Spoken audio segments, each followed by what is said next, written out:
and we are back here on Trial Watch with Demetra, home of the Lit Lane Jury Box. Welcome back to my Lit Lane jurors. I hope you guys had a good break. I hope you guys are ready and open-minded and non-biased and ready to get into our newest trial. State of Georgia versus, I think it's Georgia, I'm pretty sure, Melody Ferris. Okay, she is being accused of unaliving her husband. What hit the nationwide headlines, or the national headlines, was the fact of the way the husband, Mr. Ferris, how his body was found, burnt beyond recognition, on a burn pile in the yard. Okay, it's a lot of family dynamics, a lot of moving parts, and this is Best of Trial Watch. So we're gonna start tonight, part one.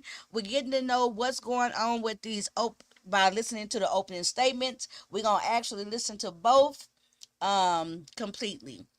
Please hit the like if you have not, and let's get started. Thank y'all for joining me over here on the right channel. Let's see.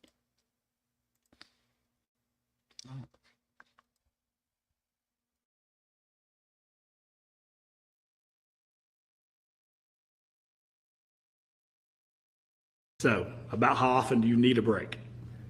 What is the truth? You're already set up. You're good. Okay. All right. You can proceed. Please, the court, counsel. Ladies and gentlemen of the jury, when we're doing jury selection, I talk to you about being legal investigators. The object of all legal investigation is the discovery of truth. That's why you're here. The question is really, why are you here? I want to put you at ease through this trial. It's going to be a long trial. Welcome back, ladies. There's a lot of evidence in this case. But why is the media here? Look around. Why are these people here? Why are the attorneys here? Why is the defendant here? Gary Ferris will not walk through that door. Just put the microphone Sorry. No problem, Judge. Gary will not walk through that door. In this trial, what you have to do is ask yourself, what is the truth? You have to ask yourself certain questions. You do not have to ask yourself, was Gary murdered? He was. The evidence is going to show that. You do not have to ask yourself, was Gary Ferris burned on a burn pile? He was. The question you have to ask is, who did this? Who did it? This is a murder. This is a heinous murder. He was shot, killed, put on a burn pile, and burned. The question you have to ask, what the evidence demands an answer of, is who murdered Gary? Now, these people that are here to see the trial, what I want you to do is they're going to follow the evidence too. But I want you to look at me. Don't worry about that. Follow the evidence. The evidence demands an answer. And the answer is close. It's at hand. It's close to me. It's close to you. And it was close to Gary.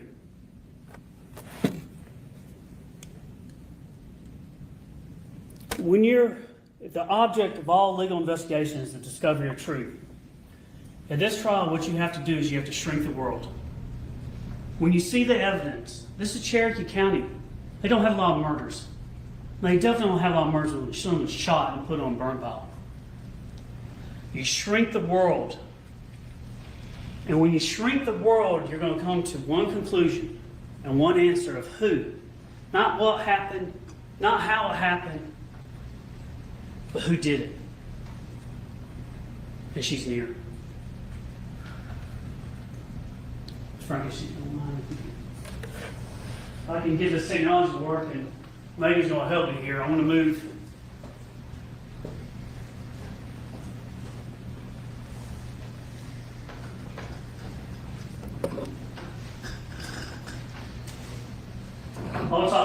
everybody can hear me, but what I want to do is, as we go through this, be comfortable, be at peace as you go through this evidence. Relax and listen to what there is. I know there's a lot going on, but you are the most important people in this matter. It does not matter what I say, it does not matter what the defense says, it does matter what does the evidence say? What does it speak? Let me introduce you to the Ferris family. You'll see in front of you there's the family line, the lineage. You'll see on the screen here there's a photograph. You see Gary, thank you. You see Gary is in this picture, and this is a happy time. This is Emily, the bride in the middle, a daughter. This is a wedding, I think, about 2 years before the murder, 2016. You see Gary, he's in this picture. He's standing there with his wife, the defendant. Now, there are 4 children. And as you go through this, you're going to probably take notes because you hear the same names over and over again. You're going to hear about the Ferris. You're going to hear about the Ferris wheel. Unfortunately for this family is they have drama. They are not a perfect family. My family is imperfect. Everybody's family is. They didn't ask for their life experiences and the good and the bad and ugly to come in. But that's what the evidence is going to show. And I have to present it. I have great sympathy, everybody does, for families like this. But the evidence is going to show what was going on in their family. It's going to be the good, the bad, and the ugly, just like anything else. Most families, however, don't consist of murder. Now, in this family, you're going to see Chris. On the right side of the screen, you see Gary and Melody. To the right, as we look at, is Chris. He's the oldest, probably about 37. On the other side is Scott. Scott's about 35. Chris was living, in many ways, his own life. He was married, had his own kids. You hear about the kids. They're going to be here.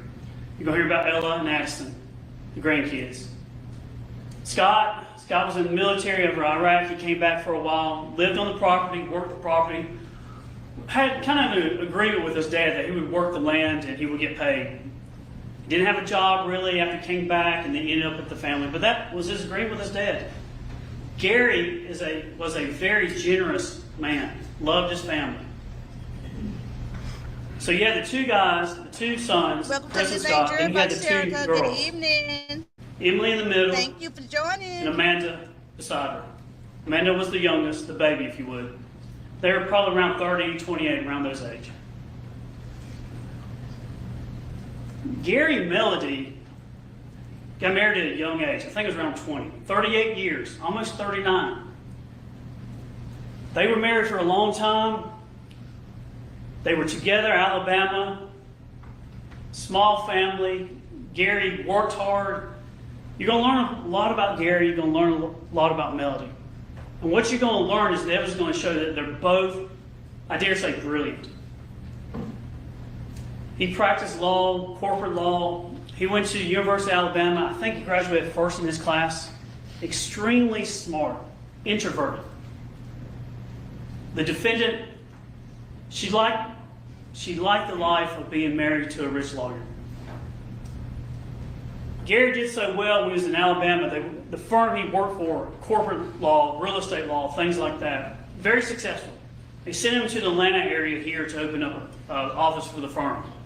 Did very good. Very smart, worked his way up. I think he ended up being a senior partner. Very smart, loved his job. One thing with lawyers, the longer they do it, the longer they get better at it, the more they get better at it, and they stay at it. But sometimes what they do is they don't interact with, because they interact with people all day long. Oftentimes when they get home, they get close, they get small. And Gary's like that. In their wedding, their marriage, they had some issues that we're going to talk about. And it looks like they were happy here. This is about 2016, but there was a lot going on behind the scenes.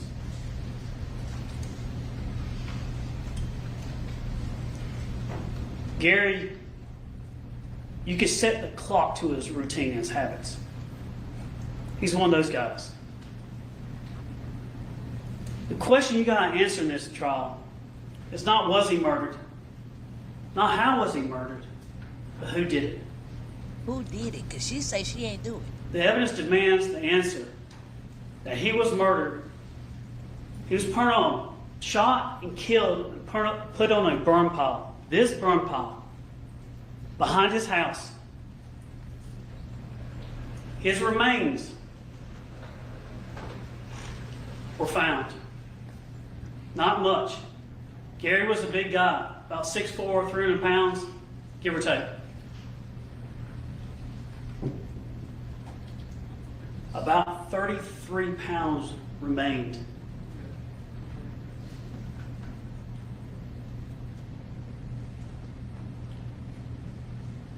Welcome back to the Lit Lane Jury Box. Chill out. When you shrink the Glad you world, joined. no robbery, no home invasions, no enemies, no road rage, nothing like that.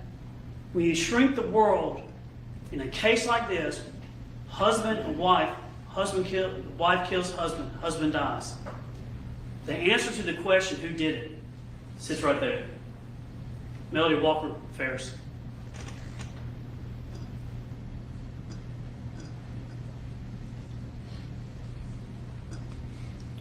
Let me talk to you about their property. They were affluent. When I grew up in South Carolina, we'd say they were rich. They were rich. He made a lot of money. He would make probably hundreds and hundreds of thousands of dollars a year. Sometimes his paychecks, even after you take all the taxes out, $20,000. They'd have profit sharing and things like that. He made a lot of money. This property that they lived on in Purcell, 2511 Purcell Lane, Cherokee County, it's a hobby farm. If you see, there's actually a road coming down Purcell Lane, and you see that white area, that's dirt. They had horses. If you go up the driveway, it's along the trees at the bottom, and then there's a driveway in the middle of this photograph. That's to the barn where Scott stayed. Now, the family had trouble. Chris had some issues with drinking. He got in an argument with his mom about a year for this. She says that he said something along the lines that Chris was going to beat her to a pulp, put her in a pine box or something along those lines. That's what she says. No, he says. But they had a problem. Scott got back from the military, was living there, getting money from his dad. Emily was married. She had a husband Melody didn't like. He got in some financial troubles, some legal troubles, criminal troubles. Amanda was young. Georgia. And they all took money from their dad. Not in the bad sense, but he had money. He was willing to do with it. And he'd give him a hard time. When you going to get a job? When you going to pay this back? Those type of things. But he could afford it. House, I believe, is worth the property more than $1 million. Now, when you go through your notes and think about this, we know this case. And sometimes we have to slow down because you don't know the places where this occurred. And the murder occurred in this house. The shooting occurred in the house. In the kitchen, down to the basement. Now, as you look at this house, it's kind of unique in the sense that it's 2 or 3 car garage right here. But as you look at this photograph, you'll see the front. If you go to where that pine tree is, go right behind that pine tree, that's the front. This is looking, if you were kind of looking, if the pond was behind you, you're looking up at what I would call the front, but it's not, it's really the side. I think it's kind of like the east side. But it's got a deck there, and it's a circular deck. And under that deck was where Gary stayed. The basement or the ground level was Gary's domain. That house was the defendant's. She had everything she wanted. It's immaculate. She liked to live the lifestyle. Furs, coats, jewelry, nice paintings, nice furniture, things like that. That was her domain. She was a go-getter. She was tough. She got after it. She cleaned, almost OCD to the point that she cleaned. Her house was beautiful. Gary lived in the bottom. He had a bedroom down there. He had a CPAP. He slept with that CPAP every night. We're going to talk about that. But he stayed down in the bottom. If you kind of walk out, you see where that, it starts on the right side. There's an oval where it juts out. Below that is 2 doors. You won't hear me talk about it. You probably hear me chuckle at some point. There's doors that slide open like this to where he would have his couch and his TV and things like that. I call them American doors because right to the right are French doors. Just how I remember. And you could walk out that American doors, and when you come out there, if you turn left, that's where the burn pile is. This is over by the barn looking back towards the house. They had horses. This is nice property. This is the barn. This is where Scott stayed. Scott stayed on the top, basically being an employee of his dad. Scott wanted the property, liked the property, loved the horses. He was invested in it. He was thinking to move on one day and get another job, but he was locked in this property. And he and his mom worked. They may bicker and things like that, but they worked the property. They did a lot of work. And he lived in that barn there on the top. This is back to the house, transitioning back to the house. If you walk in that front door, this is what you see. Now, as you walk in, you're going to see evidence. If you walk in that front door, and I'm standing at the steps. Winter. I'm standing at the steps, and I turn right. You're going to go to what I call the kitchen table. You can turn left. There's a bathroom. If you go straight, you're going to go down the hallway to the master bedroom. This is the master bedroom. That door right there, you can walk out and go to the balcony, and that's where that oval porch was. You can stand out over that. Look. You can look at the pond. Study room, library, very nice, very affluent. This is the dining area, looking out towards the pond, nice. This is the kitchen. This is the doorway from the kitchen to the basement. You go down the basement.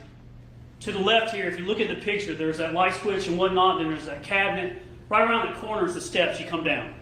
It's 12 steps down, a landing, 4 steps down. You come down that landing, you stand right there. If you're standing off the steps, you get off the steps, you look straight forward, you're going to look at that bar. This is looking back from the, kind of to the side of the American doors, looking back towards the bar. As you look at this picture, to the right is a hallway. You go down that hallway was Gary's office, where he'd hang out and do stuff, work. He liked to get up in the morning. Because he was a partner, because he'd been doing it so long, because he had those routines, he would get up and go check email. To say that Gary Ferris was a workaholic is an understatement. The man's like a lot of attorneys. Check the emails at night, vacation, it doesn't matter. He's working, he's checking the email, he's busy. He has such patterns and routines you can set your clock by. So as you look here, you go to right's his office. To the left, if you go to the left, there's a hallway that goes to his bedroom. Now, you may want to write these dates down. In July of 2018, we're going to focus on 3 main dates. July 3rd, July 4th, and July 5th. You're going to hear us talk about Tuesday, Wednesday, Thursday. Y'all, when I do trials, I am not perfect. I'll mess up names and dates and times, but this is what we're talking about. I'll catch myself and say, I didn't mean 2020, I meant 2018. What we want to do, again, this trial is not about being perfect. It's about the truth, to be authentic. When we did jury selection, you heard me say to be authentic. These are the dates we're going to focus on. July 3rd, 4th, and 5th. And I just want to kind of give an overview of some of the evidence. This is not all the evidence. You're going to hear a lot of evidence, including evidence that we're not going to present. But this is Tuesday, July 3rd. And because this is the best of trial watch, we may be missing some of them. I got some critical parts of the CSI that I'm going to show, but you know. So, yeah, definitely pay attention during these opening statements.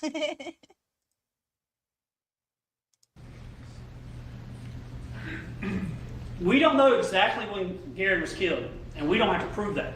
The evidence does not require us to prove you the exact time that Gary was shot and killed. But we have a very good idea. Tuesday night around 10 p.m. most likely. Last time he used that CPAP was Tuesday morning. A little after midnight, he got on it. He got up that morning and turned it off. And that machine, when they did a search warrant, shows the times. He's not going to bed without that CPAP. He never used it again. We have no reading that was used again. Now, on Tuesday around lunchtime, Gary had an interesting relationship with his family. And they had some good times, but it was also different. I don't know about y'all, but if I go in a restaurant and I see a friend or a family, I'm going to go up and say, hey, Tom, we're going to hang out, we're going to do stuff. Especially if it's my dad. Well, on Tuesday, Scott and the defendant were working, and they decided to go to lunch. They went to Cherokee Ranch restaurant, a local restaurant. While they were there, Gary was already there. He pays his bill and he leaves and doesn't say a word to him. And that's not uncommon. Because their relationship is not a touchy-feely type of relationship in this family. That's not this family.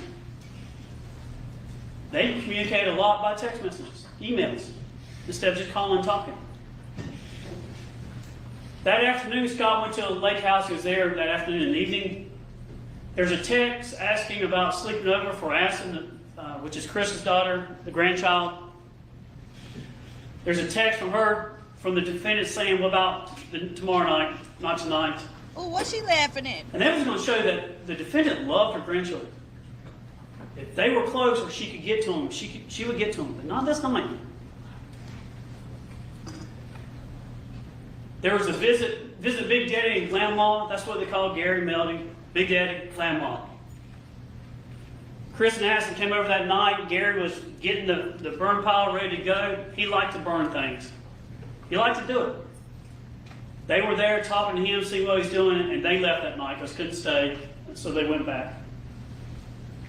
About 10:52 p.m., there's a phone call between the defendant and Scott, and it was basically the defendant saying the horses are out, when are you coming home? And Scott's with his friends. He's down at the lake or whatnot. She's calling, when you come home, the horses are out. Or whatnot. Shout out, Pool Junkie. He gets home, Scott does, about 11:30. Sees the burn pile's burning. I think it says something along, I see Dad burn the burn pile, or he's burning the burn pile, or something like that. Wednesday morning, Scott gets a debit card from his mom because he can go play golf. He has this thing on 4th of July that he would play golf, he and his buddies. You're going to hear about his buddies, Philip and Ted. That's just what he did. So about 6:15, I think he goes to the door. I think he calls or texts his mom, the defendant, says, needs the card. She comes out, gives him the card. He goes to the ATM real quickly, right down the road, gets some money, and comes back to go play golf. He's playing golf with his friends, Chris and family. They go to the Peachtree Road Race. Chris and Addison, they then go to the Cracker Barrel, I believe, that morning. Scott goes to the lake on a pool party, and he's there in the afternoon and evening. The defendant actually leaves for Lake Lanier to go be with Amanda and Chad Bruce. And you're going to see in things here. You're going to see it's kind of this way. And Chad Bruce was the fiance, now husband to Amanda. Amanda Bruce was Amanda Ferris. And they go there and hang out, and you're going to hear about that. And at some point, they come back from the lake. Chris drops Addison off at the house on Wednesday night because they want to see and hang out. Now these times may change, I may get them wrong, but you're going to hear the times as we go through. Wednesday night, July 4th, kids around 11 or 12. They come in, they live out of state, they come in, they want to see everybody, they want to see Big Daddy, they want to ride some of the stuff on the property, they want to do things. It's 4th of July, and the defendant wants the kids to go to bed early.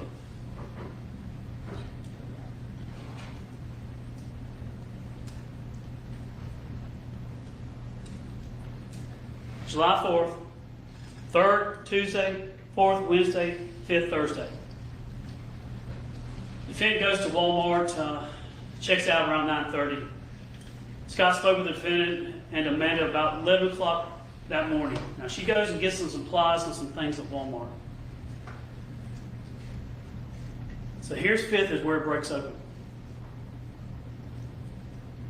Scott has got a connection or connect for some golf clubs. He's going to go to the PGA and get some golf clubs. He sees Amanda up at the house, and so he's driving down his driveway from the barn to leave. And he sees Amanda and some people, goes up and starts talking to him. And the defendant is asking, have you seen your dad? And it's got to be sarcastic. And he can be hard on his mom. He talks to her. They kind of go back. He says some things, kind of sarcastically. We talk about where's Dad, things like that. And they start looking for him. Now, the defendant starts asking people, are you on the bank accounts or something like that? As in, maybe he's using the funds or the accounts to try to find where he's at. But his Mercedes is at the house. It had been moved. Now, they would say Gary would kind of go away sometimes and just kind of disappear. Now, he was last seen on Tuesday night by someone other than the defendant. to Wednesday, Thursday. Now they're just starting asking, where's he at? Yes, it took a long time, about 6 years. They go around the property. At some point, the defendant's behind the burn pile, and she points out to Scott, gets his attention, brings him up there. Something about ghosts. Did you burn ghosts?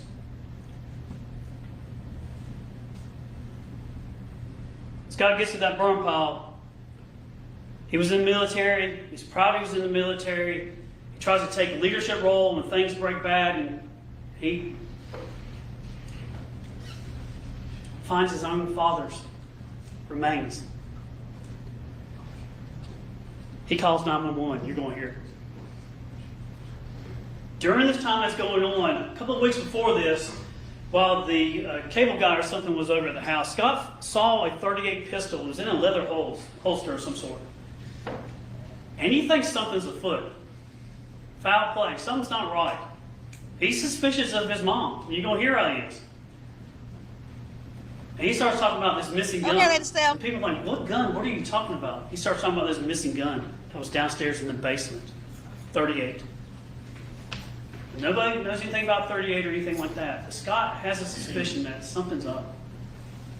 He actually says a statement to the effect that, did my mom finally That's do exactly something? what And he it talks to his was, friend. Betty Boot money. Now, the defense is going to point at Scott or other people. But the evidence is going to show it's Melody. No one else. It's her. And what you have to do is follow the evidence. And what does the evidence say? What does it speak? What is the truth? It's not Scott. Hey, T, can we on opening statements? Prosecution. Law enforcement gets there, they start talking to people, and when they get there, what you're going to see is they get a call to someone in need, emergency services. So they bring the big long back thing you carry people on like a stretcher. They bring all this defibrillator, things like that. They get there, they don't know, they think they're going to find a person back there who had a heart attack or stroke or heat exhaustion or something and pass out. And they get back there and they find nothing but remains. Law enforcement still doesn't really know what's going on in the beginning. They think it was just an emergency. They don't think anything about crime. They start talking to people, and then they realize the conditions of the remains had to burn for a long time. The CSI people at the sheriff's office, they're like, all right, we have to call in an expert, forensic anthropologist, Dr. Gooden. Comes in, and you're going to see what she does. They interview the defendant, they interview Scott, they ask him what's going on. And in the beginning, the defendant, she starts right off the bat talking about, well, Gary had these medical conditions. And then she says his family's got some mental issues. He was suicidal. And she starts laying that foundation of these other things. Girl, on Lit Any Lane, I enemies? No. guess. The kids do this? I have to No. set it up over here again. Anything else? No. Anything missing? No. She's laying the foundation. These are the pictures when law enforcement gets there. Dr. Gooding gets involved. They start marking it. And then things change. When they get the remains of Gary, and we're stipulated that these remains are Gary. He's actually identified dental records. He's burned up so bad. When they get there, they find in his rib a .38. They think it's a .380 in the beginning, but it's a .38 special bullet projectile. It's in his left ribs. It's front to back, anterior to posterior. This sounds like his ribs. a dynasty plot. So now they think he's medical condition, but he's burned up too bad.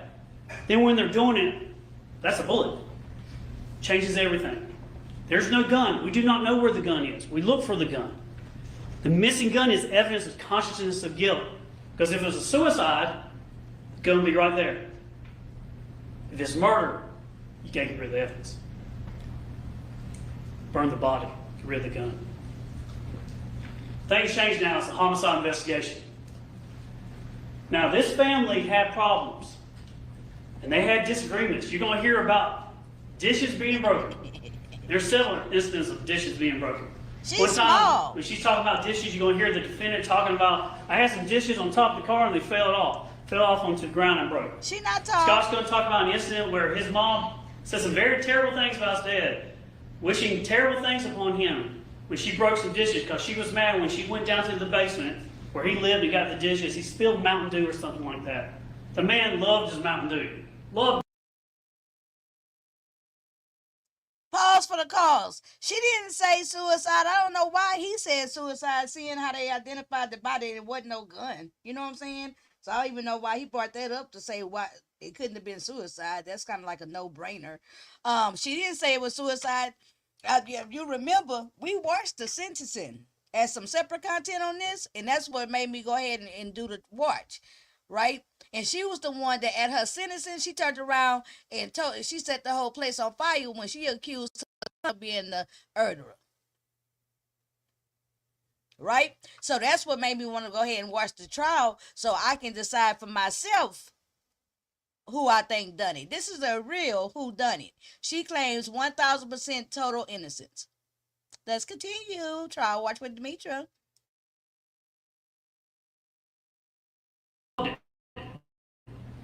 Cigarettes and Mountain Dew. She got so mad that she broke the dishes. Slammed them. Found it in his trash can. A set of dishes. When she's talking, the defendant is kind of all things to all people. That's what the evidence is going to show you. It's going to pivot. It's going to pivot. You're going to hear about two people in this case that pivot. She pivots. She's talking, she's smart, she knows what's going on, they're asking questions. She says, at one point, you know, their marriage is not good.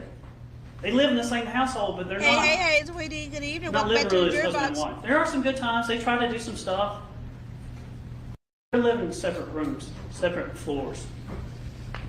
But at one point, she comes across and they ask, like, you know, you've been married to him for 38 years, and, you know, if it's that bad, and you'll hear about how she describes the marriage and things, you know, why did you stay with him? I took a vow to him. I took a vow.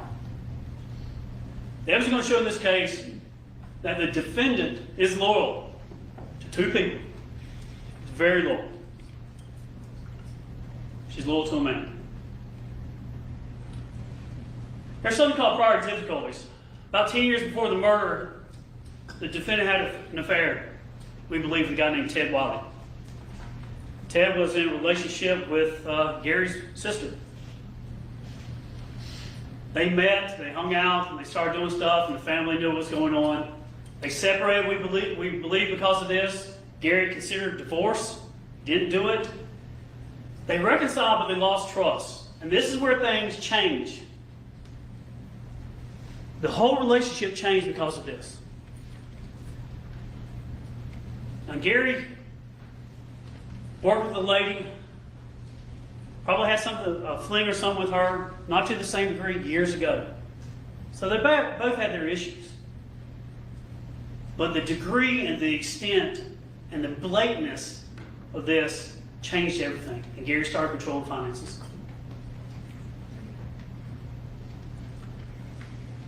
Her mindset was to law enforcement, I took a vow to him. But you're going to hear evidence in a text message between her and another guy that would shrink the world and rule out. Exactly what it is. She blamed her son. That met her when she would walk, because she would walk all the time. She's tough. In a text message, when she was upset with Gary, we believe, she's talking about, she said, my response to his fit he threw was, I hope you die alone in a gruesome death.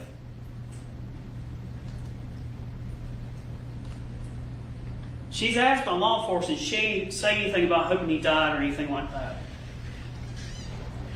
Terry responds and says, there you go, he's going to push you over the edge. I know, and that scares me. Told him finally to go where could not even see or hear him. It would be in his best interest. You're going to see some text messages and things in this. Not the text message about portrays you may not this book me again. This one got in But an trouble. ever constant in their marriage, an ever constant tension is money. She did not like that Gary would use his money the way he did. It's referred to sometimes by people as a Ferris wheel because there was drama. And there was definitely drama.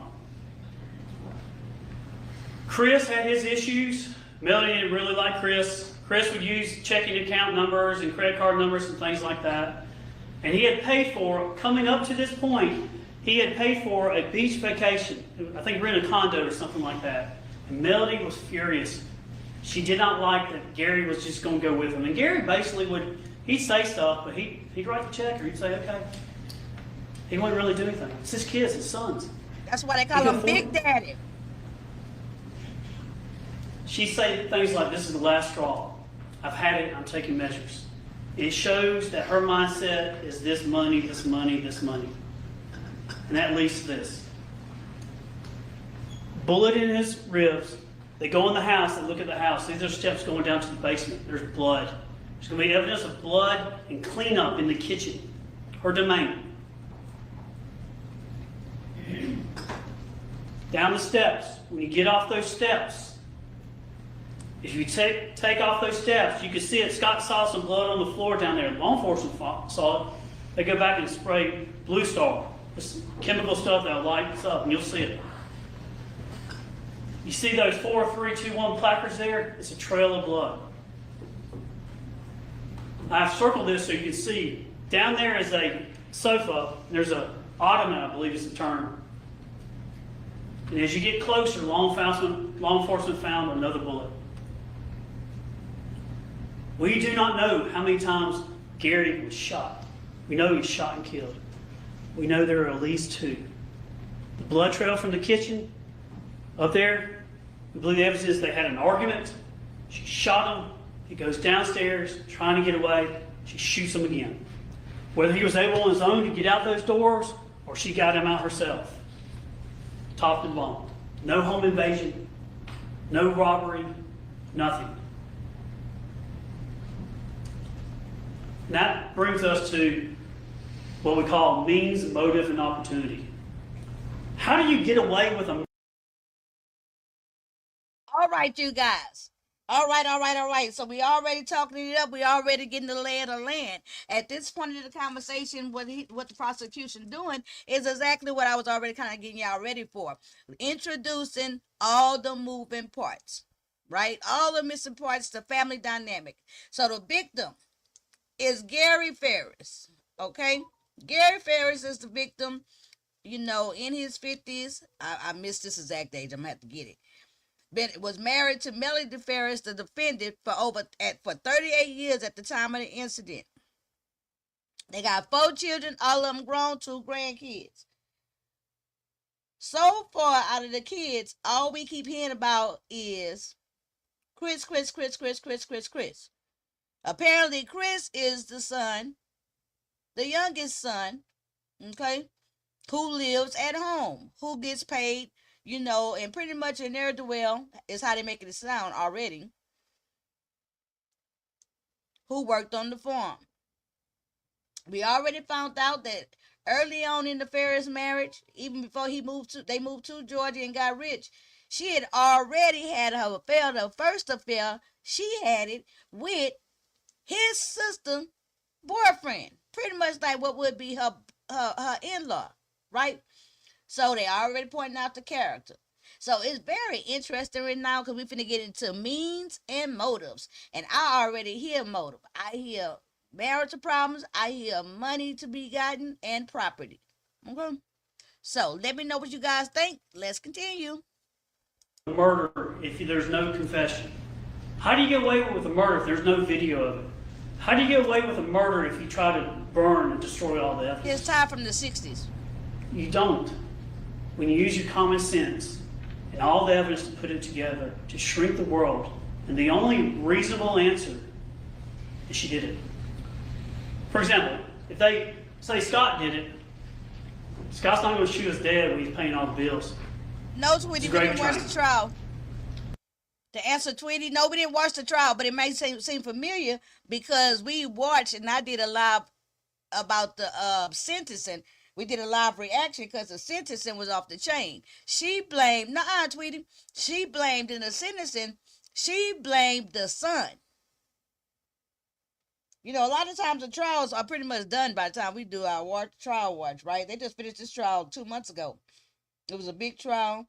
And the sentencing, she blew up the whole spot when she said she's still innocent, and then she turned around and accused the son of being the actual murderer, and then she also had some strong words for all the rest of her children except for one. So we wanted to come back. We talked about it, and it was kind of said that we want to go back and see for ourselves so we can figure out who done it. Okay? Let's continue. Prosecution, opening statements. Motives and means. Let's first talk about opportunity. The reason why you shrink the world down, and you will see at the times in this case, when he was killed and when his body was moved, when things are going on, the only person that's going to be at that house, the only person is her. No one else. Just her. Sure, people were coming and going, but not when things were going on. The other thing you consider is sometimes in the case with strong evidence is deception, mendacity. When you see that, she's cloaked in lies. And you'll see it through the trial. The evidence will show that. Here's some things she says about fires. The context, the common sense, the circumstantial evidence. Gary liked to set things on fire. He liked to burn stuff. I think about 2008, they had another house, Alpharetta, that they moved from to the farm. He set, I think, the backwoods on fire or something at night.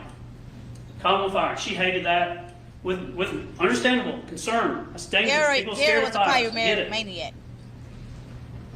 She's concerned about that. And then in the same house before this murder in 2016, I believe, he set the house on fire from the basement up, smoking cigarettes in the trash can, left them there, and they caught the house on fire. She went after him. She is strong-willed. She has a backbone. She's tough-minded. And she would tell him how she felt.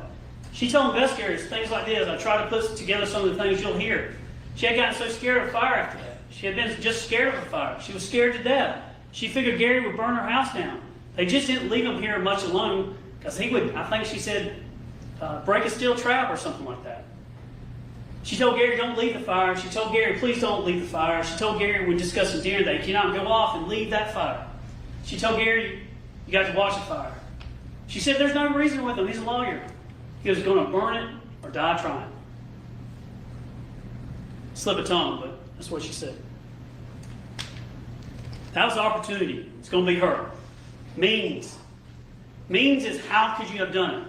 Because the question you're going to have in your mind that's going to boil down to this case is how did that little lady get that big man on the burn pile? Boom. Hold on. Pause. Pause, because one of the astute and distinguished lane jury members already asked that question. Up here. Hold on. Somebody asked a real good question right now. Earlier, and now it's came into play. So let me find it.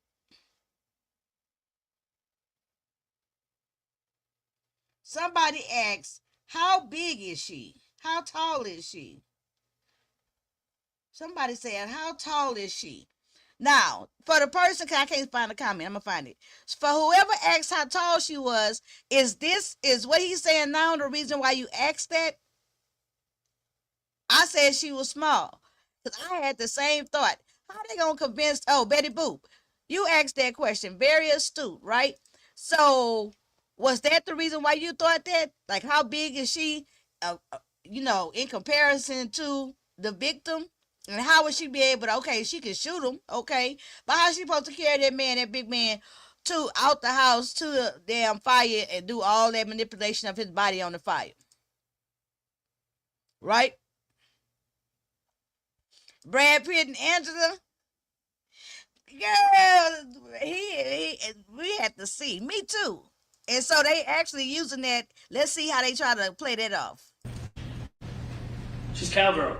She a cowgirl. Her daddy owned a hardware store growing up. She's been around it. She had ropes, leads, straps, tow lines. Did I mention they had a tractor? Means. That's a lot of work. Necessity is the mother of all inventions. You just committed murder, you'll be motivated if you have the means. Did I also say tell you they had an RTV? She knew I was driving both. Wednesday morning, Scott leaves to go play golf about 7 o'clock that morning. She doesn't leave to go to the lake till around 12 something. No one's in the house. She comes back that night and tells the kids, they go to bed early. Motive. In my business, there's nothing new under the sun. You don't have to be smart to be an attorney. You have to have common sense. And when it comes to motive, the question you're going to have is, one is, how did she get him out there? That's answered. Evan's going to answer that. Why did she do this? Why would a wife, even for a husband that she doesn't like, who has money? Well, she didn't inherit intestate succession. She gets stuff under Georgia law. Even if he died of an accident, she'd probably get more money. Motive. Let me introduce you to a person called Rusty. Law enforcement trying to figure out what's going on. They're at the house, they get consent, things like that. They search a purse and they find, the things you think you find in a purse, but they find this bank card, credit card, debit card, whatever it is, this financial card. And they find the name Roy Barton on it. And so they're asking, hey, who's Roy Barton? Well, she says, my cousin, Martha Jane, was married to Roy Barton years ago. In fact, in 2014, that's when this kind of starts off. But she doesn't mention Rusty. She's playing it off as Roy Barton Sr.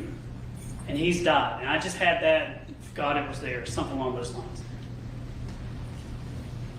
The Rusty Barton, though, the Rusty Barton, is not senior, it's junior. And he's a character. He's reluctant.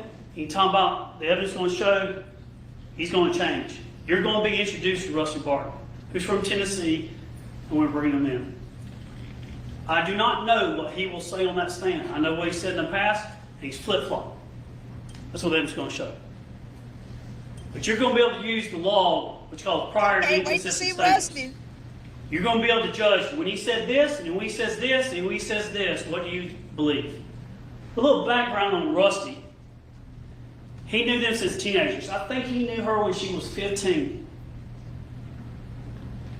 Martha Jane, which is her second cousin, but more like a mother figure, she loves Martha Jane. Martha Jane's a good woman, a godly woman. Martha Jane loves the defendant. They were married to Rusty's father. So Martha Jane, Roy Sr. were married.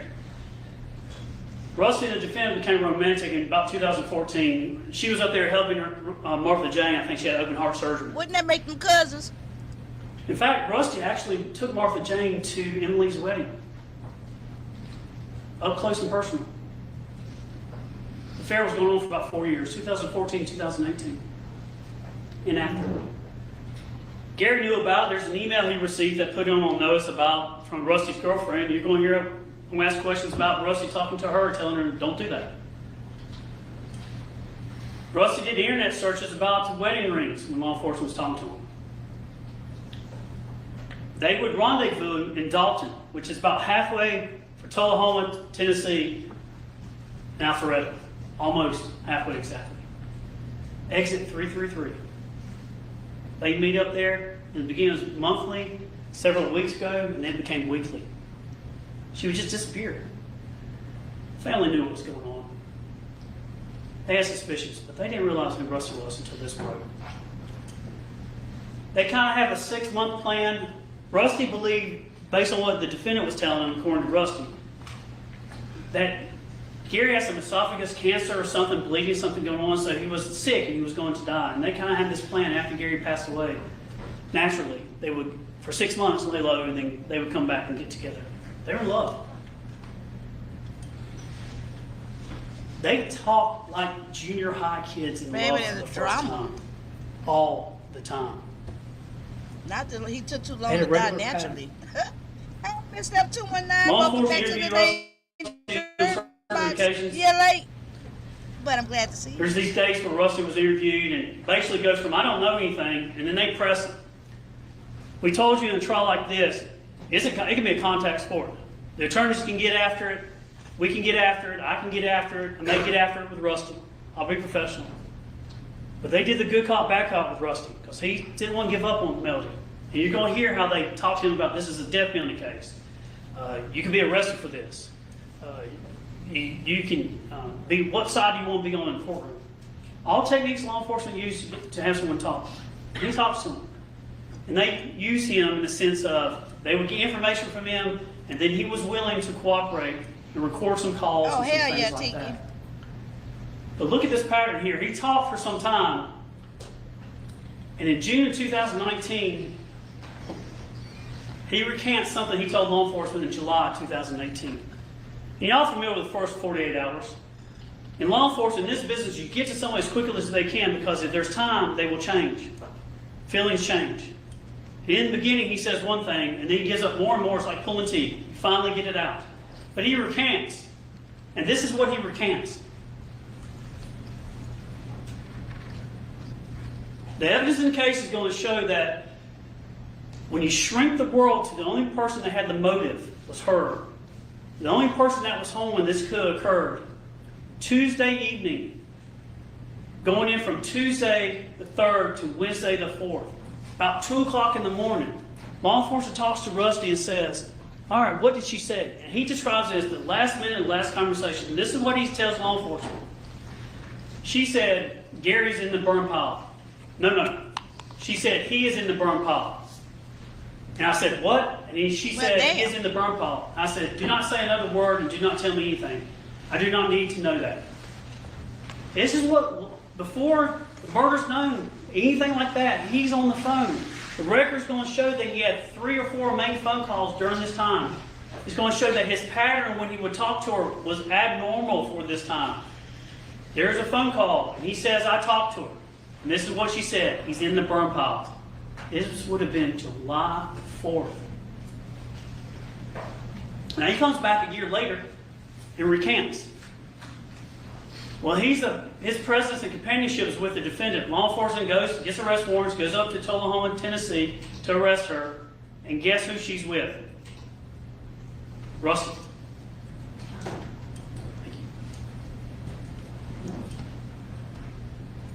After she's arrested, she's in jail before she bonds out. There's actually jail calls. And you're going to hear some of those. And we told you there's going to be calls and things like that. And you're going to have to be patient with us. It's going to be a lot of information. It's just a piece of this puzzle. But at the end of the day, it's going to show. Yeah, they should have stuck to the 6-month plan not to see each other. So his past, being arrested, he recants to law enforcement. Oh, she didn't say that. I was pressured. I was under duress. I was taking sleeping pills. I was under alcohol. And then she's talking to him on a phone call. And this is just a part. Now, you're going to hear the whole thing later on. But this is what we call consciousness of guilt. The evidence is going to show that she says this, and this is not what an innocent person would say to her lover. Sure. No. Well, like a long time ago, I just stopped talking. Right. I haven't done anything. I know that, Norman. But sometimes others, what you keep talking about, you're going to single-handedly hang me.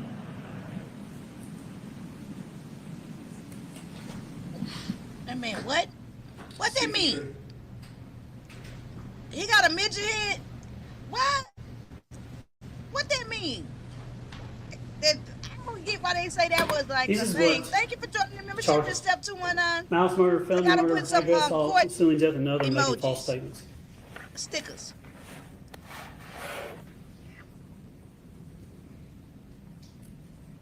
We are here because Gary cannot be here. And the only reason we're here is by her hand. Malice murder is the unlawful killing of somebody with malice aforethought. It doesn't mean someone's wicked in that sense, or malice in the sense that is hatred or things like that. It is the unlawful intent to kill. And the judge is going to charge you on that. One shot. Could be felony murder if they're fighting and she just reacts.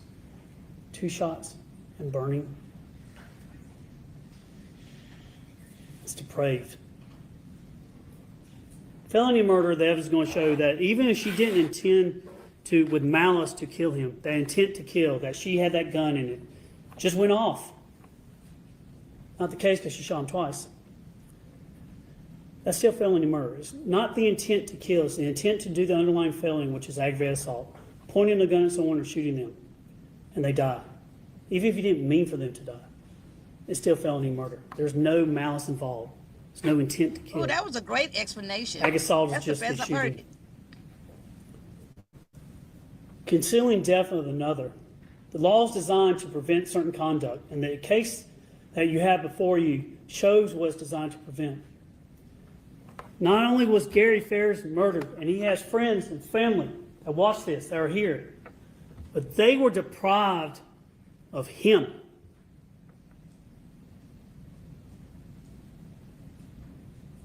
Because she burned him up.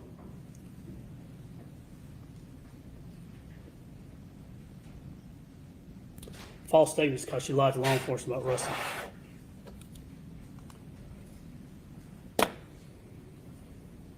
Y'all forget about all this out here. My job, representing the district attorney, is to present this case to you without fear, favor, or affection. Your job, under your oath, is to speak the truth. I talked to you about veritas. You see the word verdict. It's truth, speak. It's the word veritas with dit in Latin, to speak. When you're done with this case, take all the time you need. Forgive me when I bumble through things, when I get sideways, when I'm doing my job. But remember, I am representing a voice that has been snuffed out and taken away. And Megan Frankis and I are going to present you with the evidence. And there's 2 sides to the truth. That is, where you see the deceit and the lies in this case, that points to who did it. When you see the opportunity, the means, and the motive, money, sex, new life,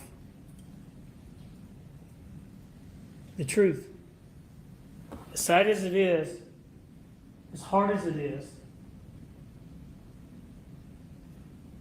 that the defendant murdered and desecrated her own husband.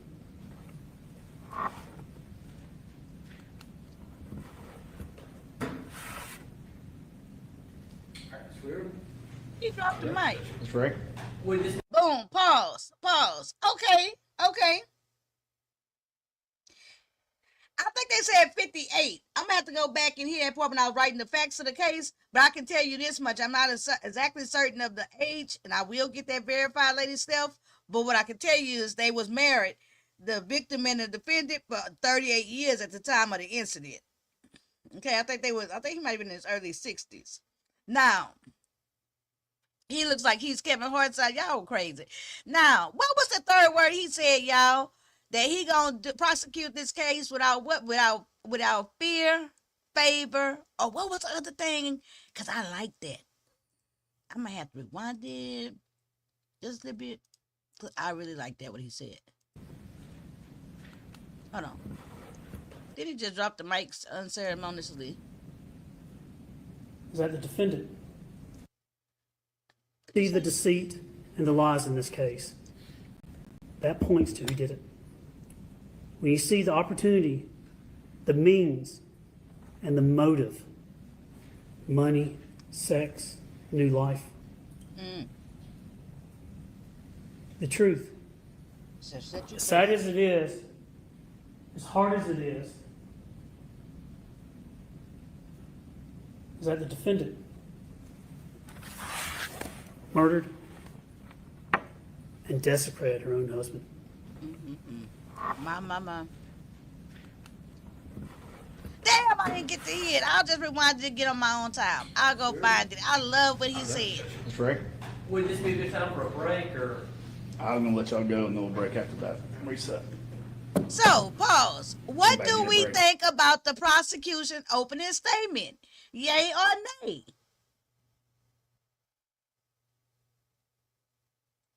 Now we're going into the defense, okay?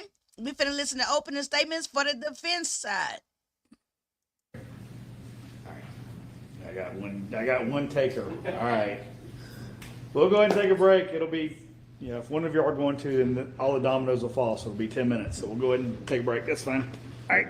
They started it a little earlier.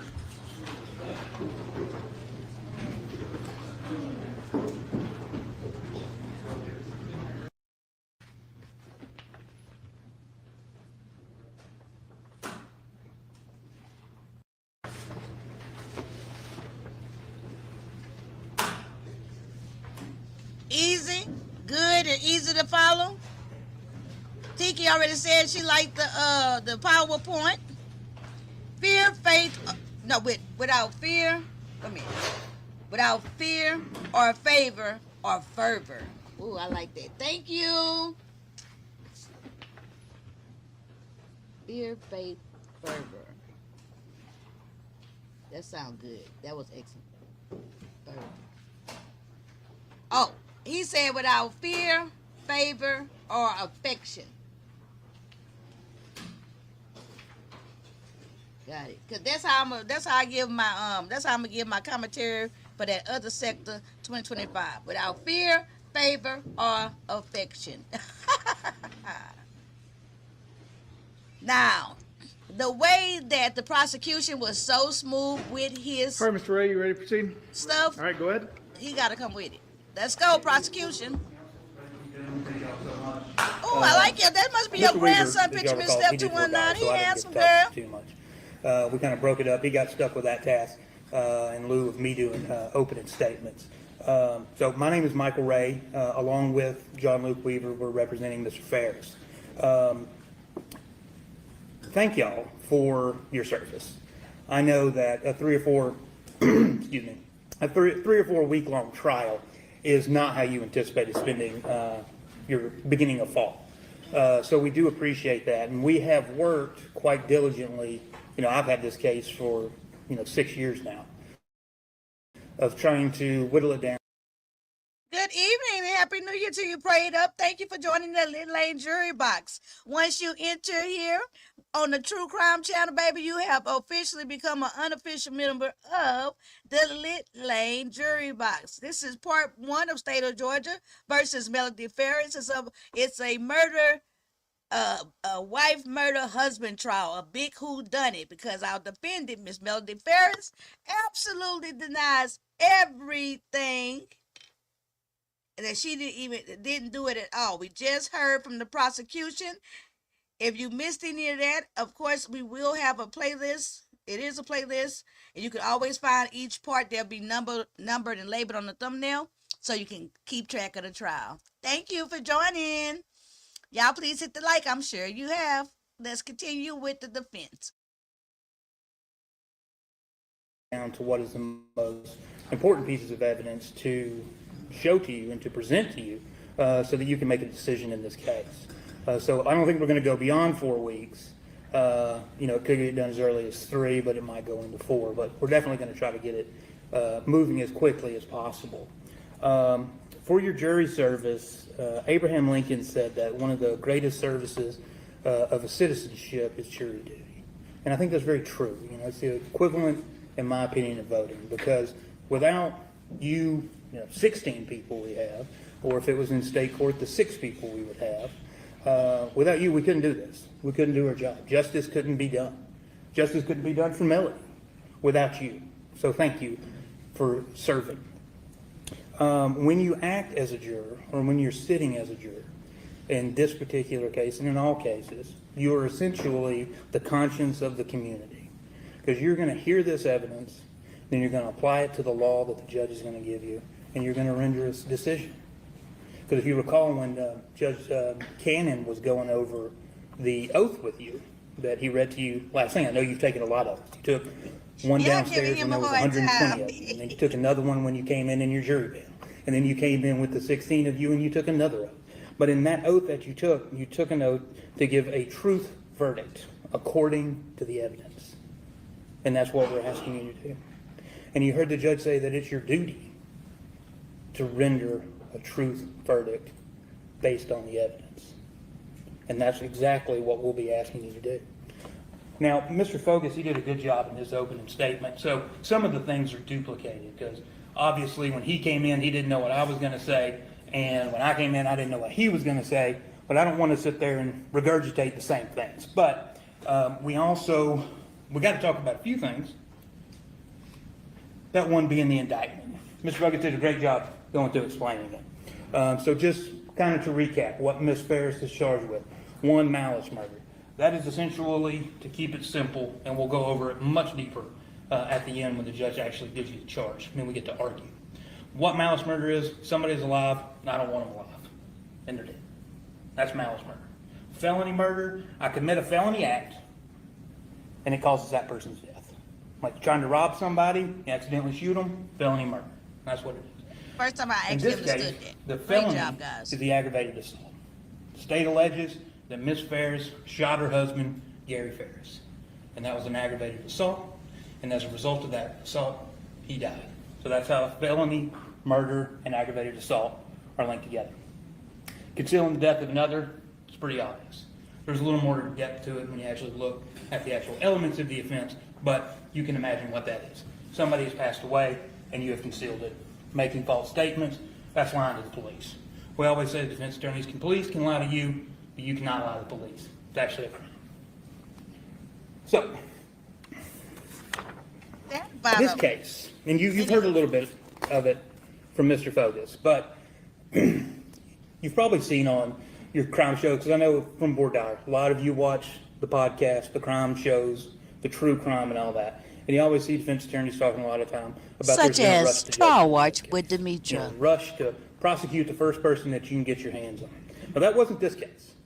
Melody was under investigation in this case for over almost a year between the 911 call that you're going to hear shortly and her arrest on June 18th of 2019. So there wasn't a rush to judgment, but what we had in this case was different. It was called confirmation bias. And we'll talk more about this in close, but what a confirmation bias is you got a belief and you've got facts. And that belief and those facts merge together. And that's what you believe. Even though you have all of these other facts over here, you just ignore those facts because that's not in your belief. And that's not in the facts that you want to look at. And that is a confirmation bias. You're going to see from the evidence in this case, from day one, the investigation by Detective Hayes and all of the other officers in Cherokee County Sheriff's Office, even the Tennessee Bureau of Investigation, the GBI, everything that was done in this case was tailored specifically to attempt to convict Melody of the death of Gary Ferris. One big thing you're going to hear, and you're going to hear it a lot, is Scott Ferris. You are going to hear the 911 call here shortly. That's the first thing we're going to do. I'm going to play you the 911 call. 13 minutes after law enforcement arrives, Scott Ferris is already blaming his mother. He knows nothing. They're not that even sounds sure if there is a suspicious to body me, on the but let body. me hold my mule. They're not even sure it's Gary. He's already planting the seeds of blaming his mother. 13 minutes. And law enforcement took that into their beliefs. And then they focused their evidence on that.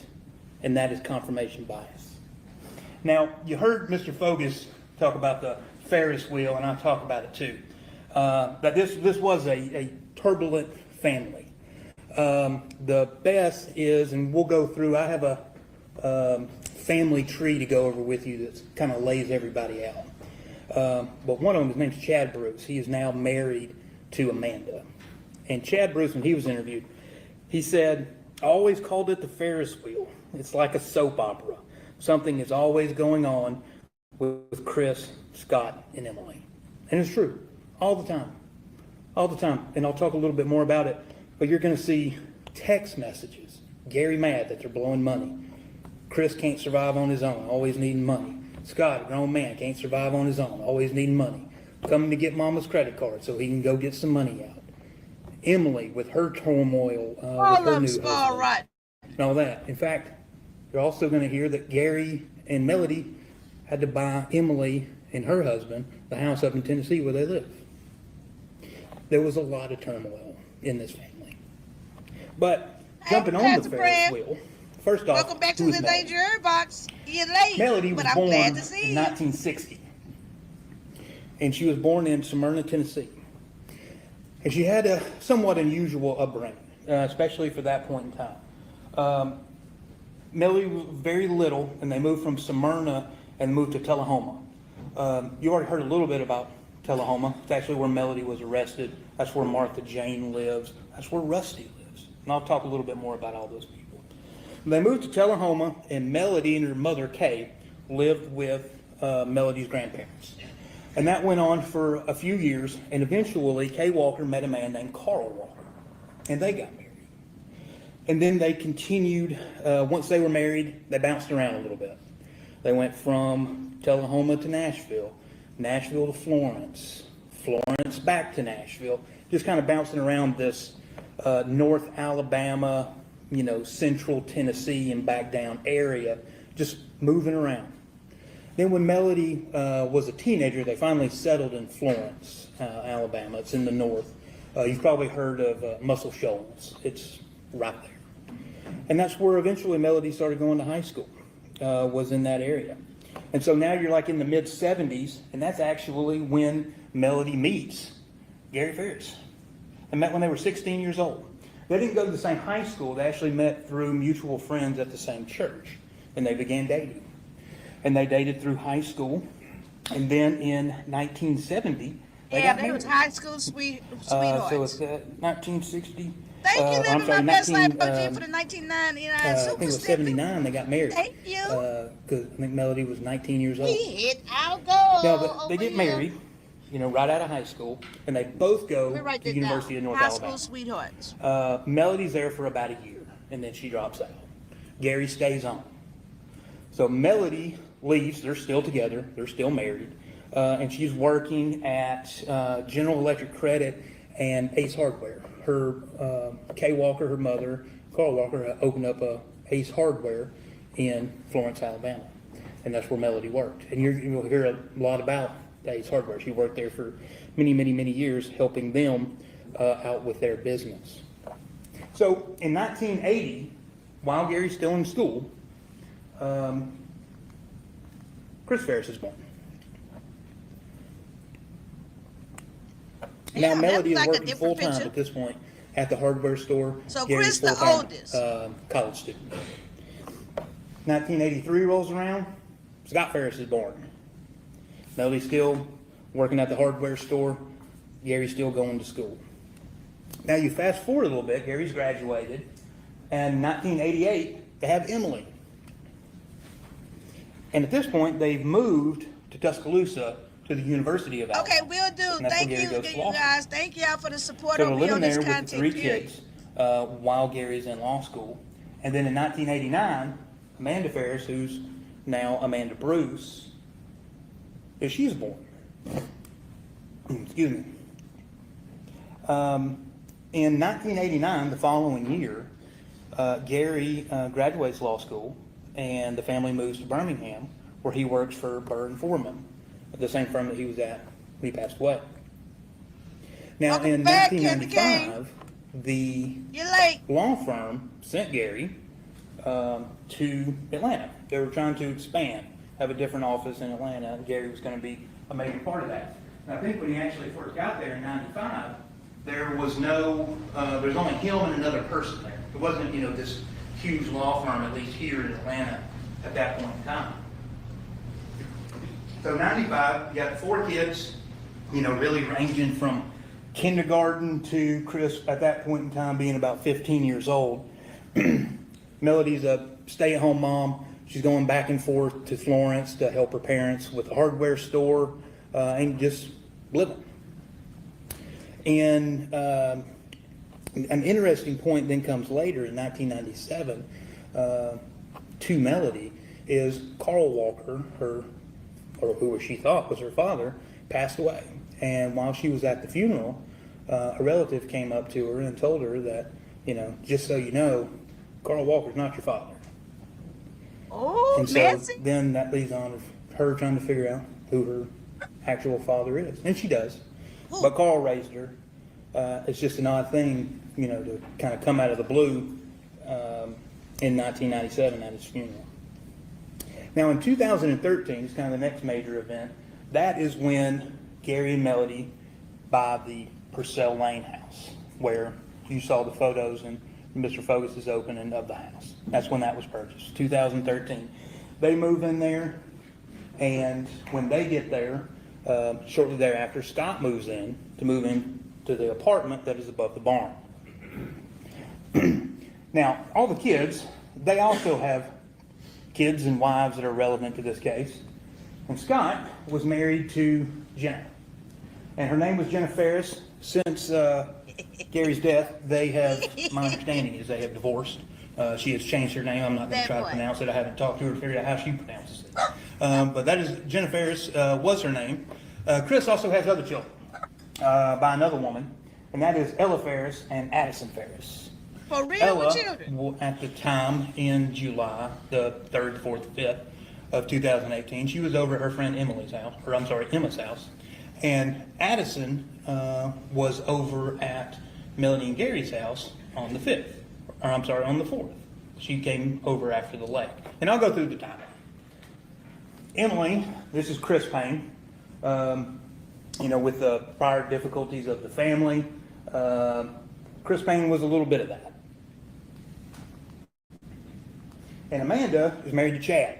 Chad's the one I was telling you about. He's the one who talked about the Ferris wheel and about how there's always something going on, and basically this family is like a soap opera.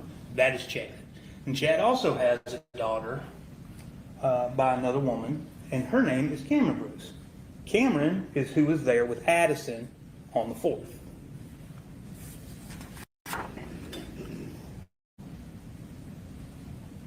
Now, Okay, y'all, I'm stepping away from the microphone to go let rock out, but I'm in the chat listening. I'll be right back. Gary did start the burn pile on July 3rd. Okay, we know that. That's a fact. Also, a couple of other interesting things happened. Addison and Cameron don't live in Georgia. All right? Those are Chris's children. Or Ella and Addison do not live in Georgia. They live in Maine. On July 3rd, they flew in to Hartsville-Jackson. Chris went and picked them up, and they drove up. They came to Melody and Gary's house. Ella had already been dropped off at Emma's house, and Addison came with Chris to see Melody and Gary. And they see both Melody and Gary. Now it is, and I'll go into it more here in a moment, there is some contention about what Addison says, how the house was on the 4th, but we'll talk about that here in a minute. Now on the 4th, that is when Melody goes to Lake Lanier. You'll see, and the evidence will show that we've got a parking receipt. I actually got two things. We've got a parking receipt from Lake Lanier that shows the time that she went in. There's also a ATM slip that was in her car that we got photographs of, show that her withdrawing money, and that was on the 3rd. And we'll talk about those here more in a minute. July 4th, that is when Addison and Cameron spend the night at the house. Now, Cameron and Addison, the evidence show they have two different versions of events about how it was. Addison's more, it was kind of weird. Melody didn't want us to go outside. She made us go to bed early. Cameron will testify that they did go outside. They went and saw the horses. Nothing was weird. We actually snuck out of the house at 10 o'clock, went to the hot tub, were in the hot tub for a while, came back in, went to bed. Nothing really out of the normal. The reason, you'll also see that some evidence from Addison. There's a text message to Melody from Addison that says, hey, can we spend the night tonight on July the 3rd? And Melody responds, says, no, not tonight. And we'll have to uncover the reason for that, do the evidence. I don't want to speculate here as to what that was. But we do know that that is true. She said, no, not tonight. And she spent the night the following night after they got back from Lake Lanier. On July 5th, that is where things with this case get interesting. The remains are found on the burn pile. Now, that day started, Melody grocery shopping, the kids are there. But to sum it up, what it's really going to show is the girls wanted to ride the RTV. Melody says, go downstairs and ask your grandpa. They called him Big Daddy. Go downstairs and ask him. He's not there. I don't know where he is. So they start looking for him.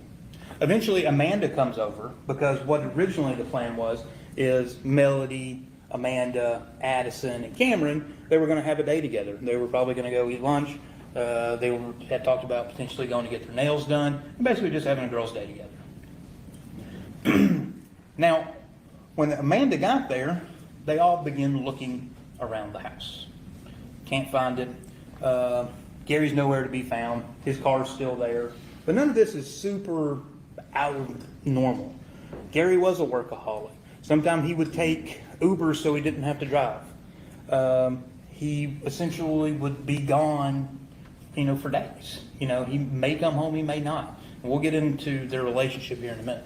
So no alarms were really raised at this point. Now, Scott comes over, and that's where things do get interesting. When Scott gets there, he comes in the house and immediately goes downstairs. After proclaiming to the family something along the lines of, where's the gun?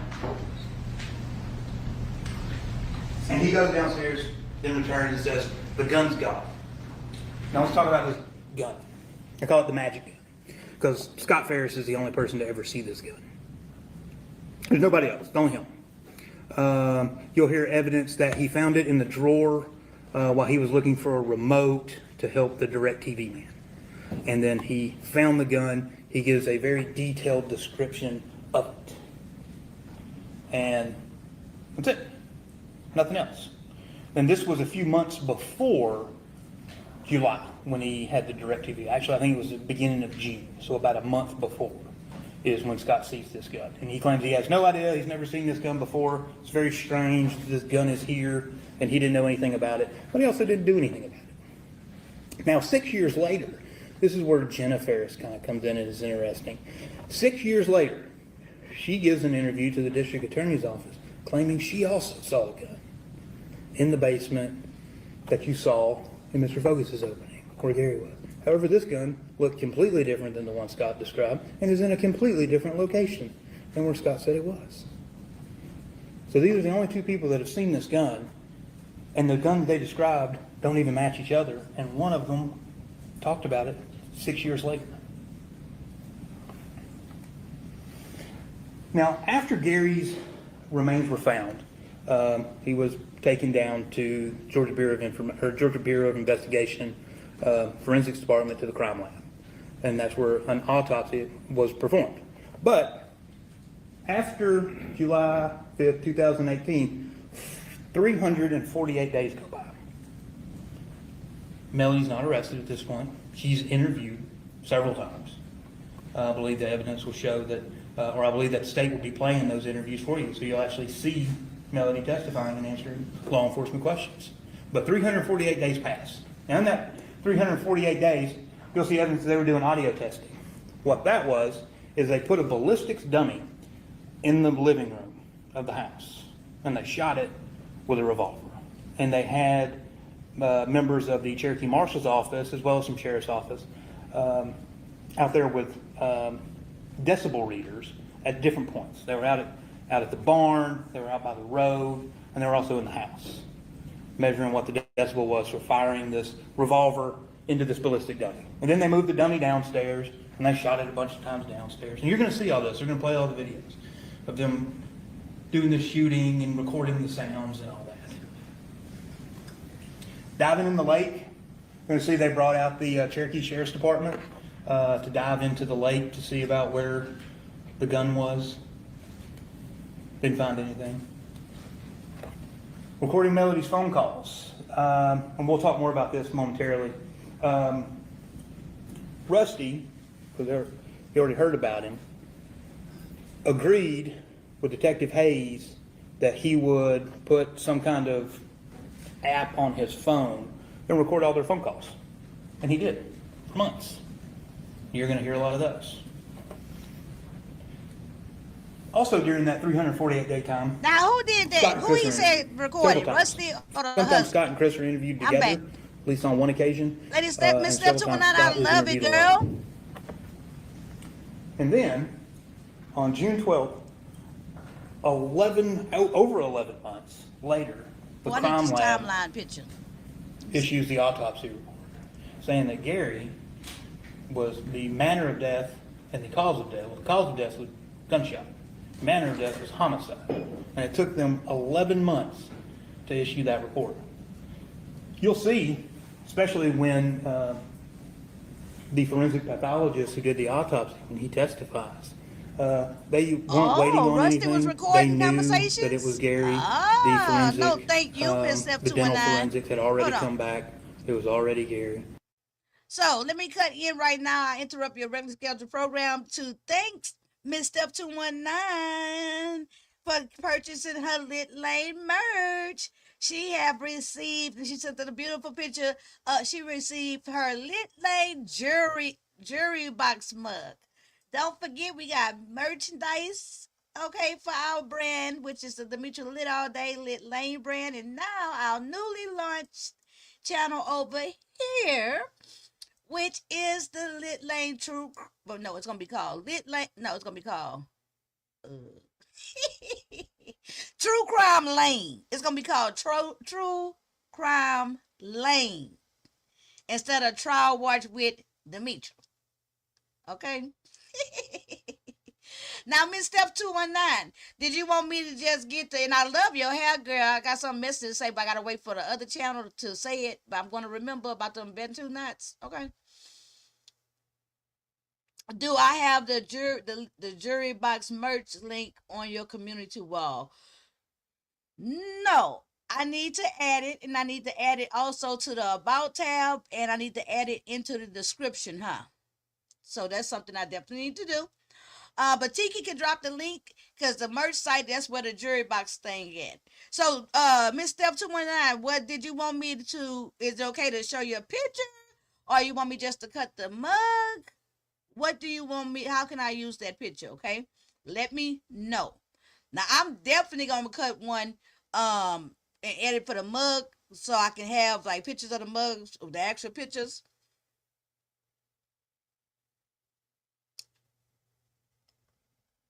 Thank you, Tiki. I am just so satisfied with how these damn mugs are looking, right? So I got but it's not the place and time to discuss that. It's not the place to discuss it. Oh, good. I'll post it in the pit crew. I'll post it over there. Okay, thank you. Hold off on getting any merchandise right now. At this moment, I'm gonna actually shut it down over. This is not the time and place, but just hold off at this moment if you consider getting it tonight. Okay. All right. All right. Let's get back into the trial. Had to handle some Lit Lane business. Thank you guys so much for y'all support. Let's see.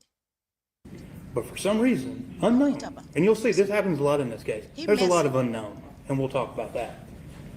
No idea why it took 11 months to issue the autopsy report.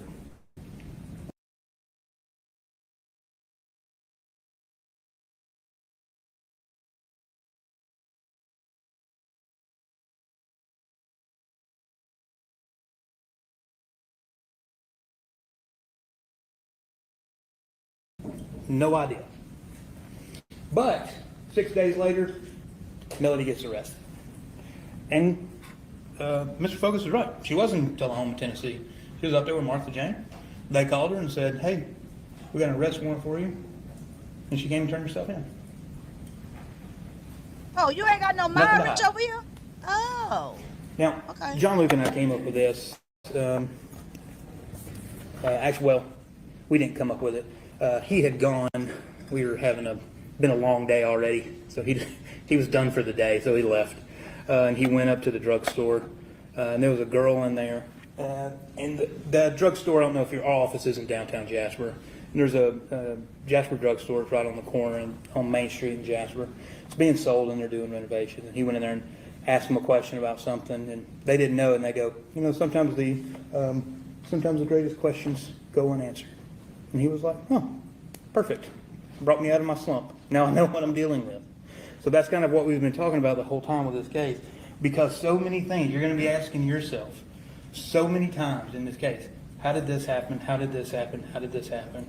And nobody knows. You can guess. Nobody's going to know. So let's talk about some evidence and questions without answers. So evidence, Melody and Gary. It is no fact, I think also, Melody and Gary affairs. It is common knowledge that they had affairs. People knew. You can even, the grandkids, the evidence will show that even they had their suspicions and pretty well knew that, there was, affairs happening. Melody did. Yeah, she was having an affair with Rusty. Gary did. He brought, when they moved here in 1995, Angela Phillips was his secretary. Hold on. With him from Birmingham to Atlanta. And she was his secretary for 28 years. And she's a bit hesitant to talk about it, but I believe you'll be hearing from her about how they did have a relationship. Boom. Gary was also having a relationship, at least somewhat by text and email, with another woman who worked in his building named Joanne Ward or Joanne Hill. Joanne? So, and you'll also hear Ted Wiley. Okay. They had And the affairs. secretary. They lived completely separate lives. Gary. In the house that Mr. Focus is showing you, in that house, Melody lived upstairs. You saw the house, and it may not be in evidence, but you saw it. That place looks like Southern Living magazine, decorated to the nines. Melody did all that. She lived upstairs. Gary lived downstairs. It was just how they had done it. It had always been that way for years, Separate rooms. ever since the 90s. They lived two separate lives. They would sometimes go days without even seeing each other, without speaking to each other. They didn't really talk, didn't really communicate. They did, they had kids. So they had to have some interaction together.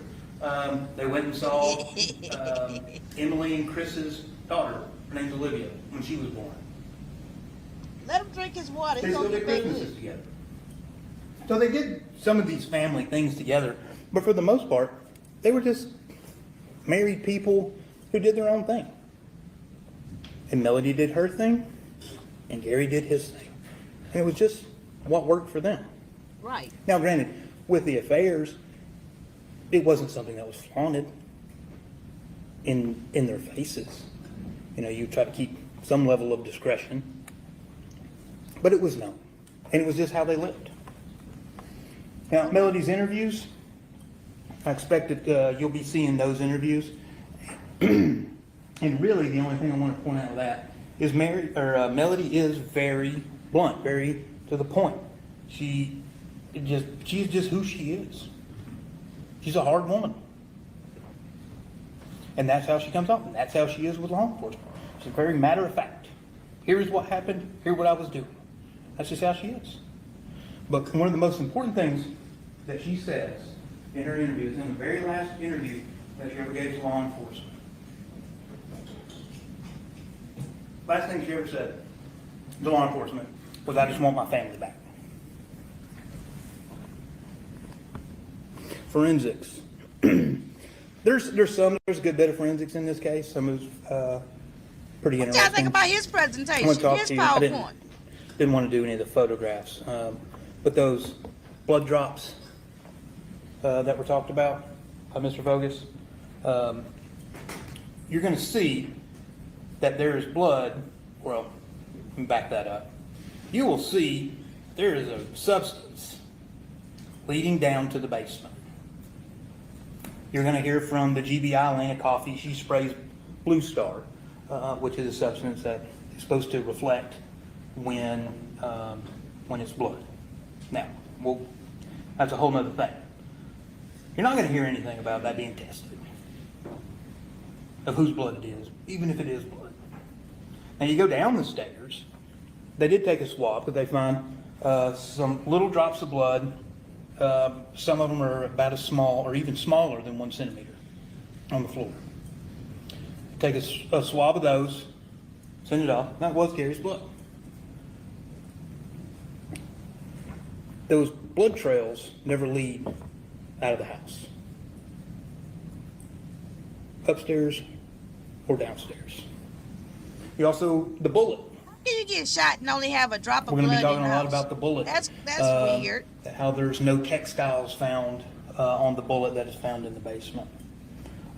We also have our own forensic pathologist who will be testifying about what his opinion is regarding the manner and cause of death of Gary. And we may also end up calling an additional ballistics expert, depending on how things play out with the ballistics experts are going to testify for the GBI. But that is just a wait and see. Text messages, the text messages to Terry Braswell. Mr. Fogus said that in his opening, the hope you die a gruesome death. It is a text message. We expect Terry Braswell to come in here and testify. We'll be able to cross-examine him about that text message. Shot in the house, they said, and however, we do burned know outside one on fact, the wood pile over by the Excuse me, by the is that farmhouse. that text message was sent 2 years before, Not the farmhouse. What they call that thing? The barn. in July of 2018 or even June of 2018, years before. Especially see text message between Gary and Scott about their tumultuous relationship, especially involving money. Gary sending Scott, I better have my debit card back. Also see Melody and Scott, they used to text back and forth a lot. And recorded phone calls. You're gonna hear all those calls with Rusty. Now, also with finances. Now, while that house was very nice, and it was like $1 million house.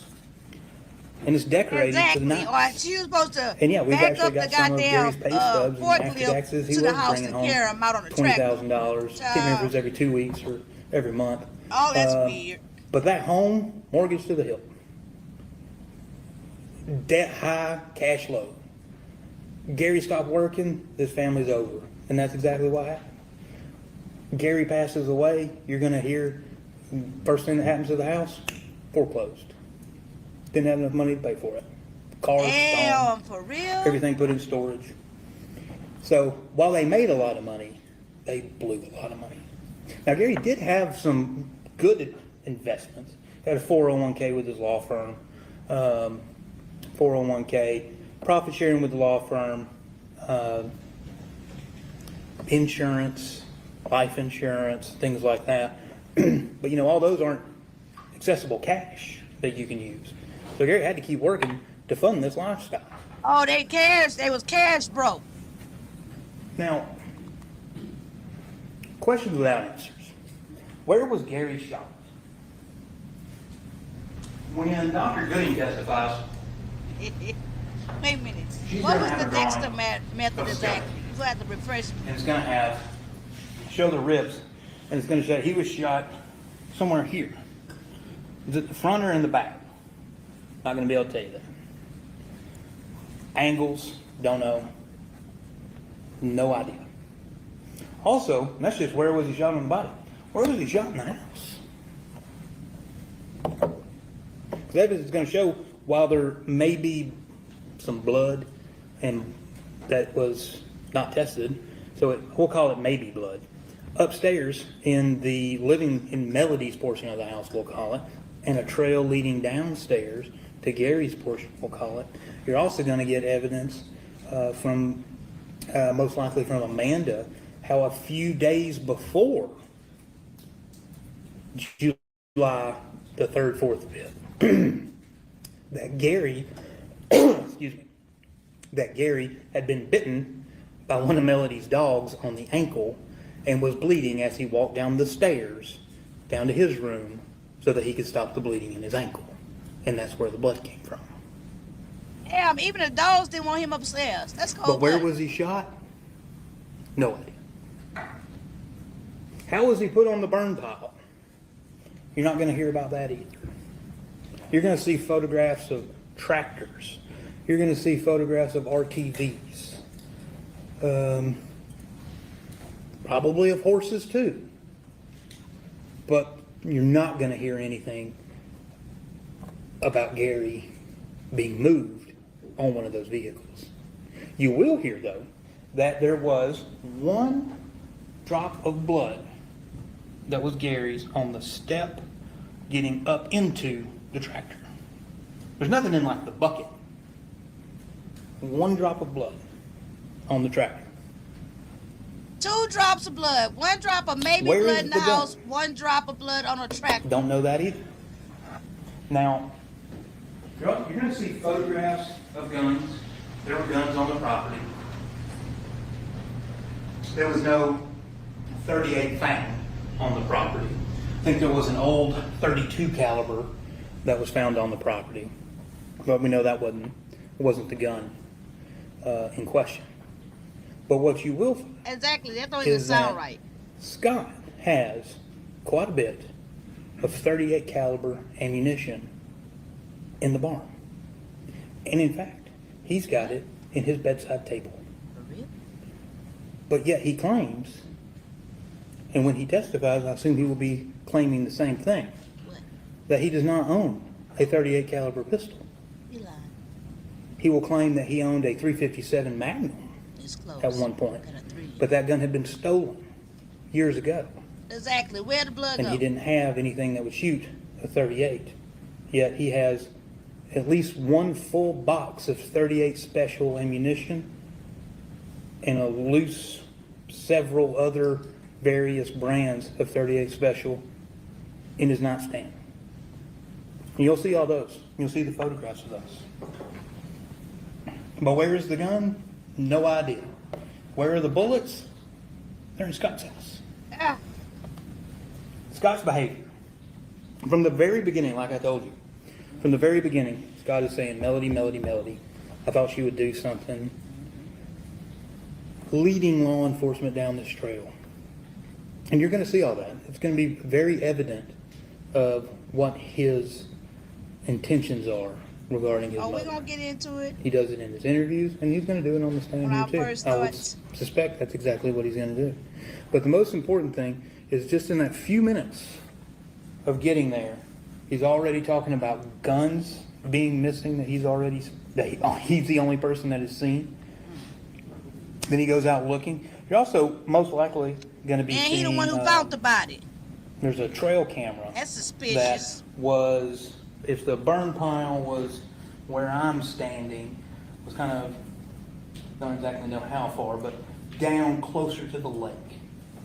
Kind of pointing at, they had a deer feeder down there to take pictures of the animals. And you're going to see that coming up to that camera, for some reason, and I don't think we'll ever get a straight answer, we don't know why those photographs got deleted. Or actually, who actually deleted them. Now we know it was Sound because they like were some recovered. funny business with the lawman.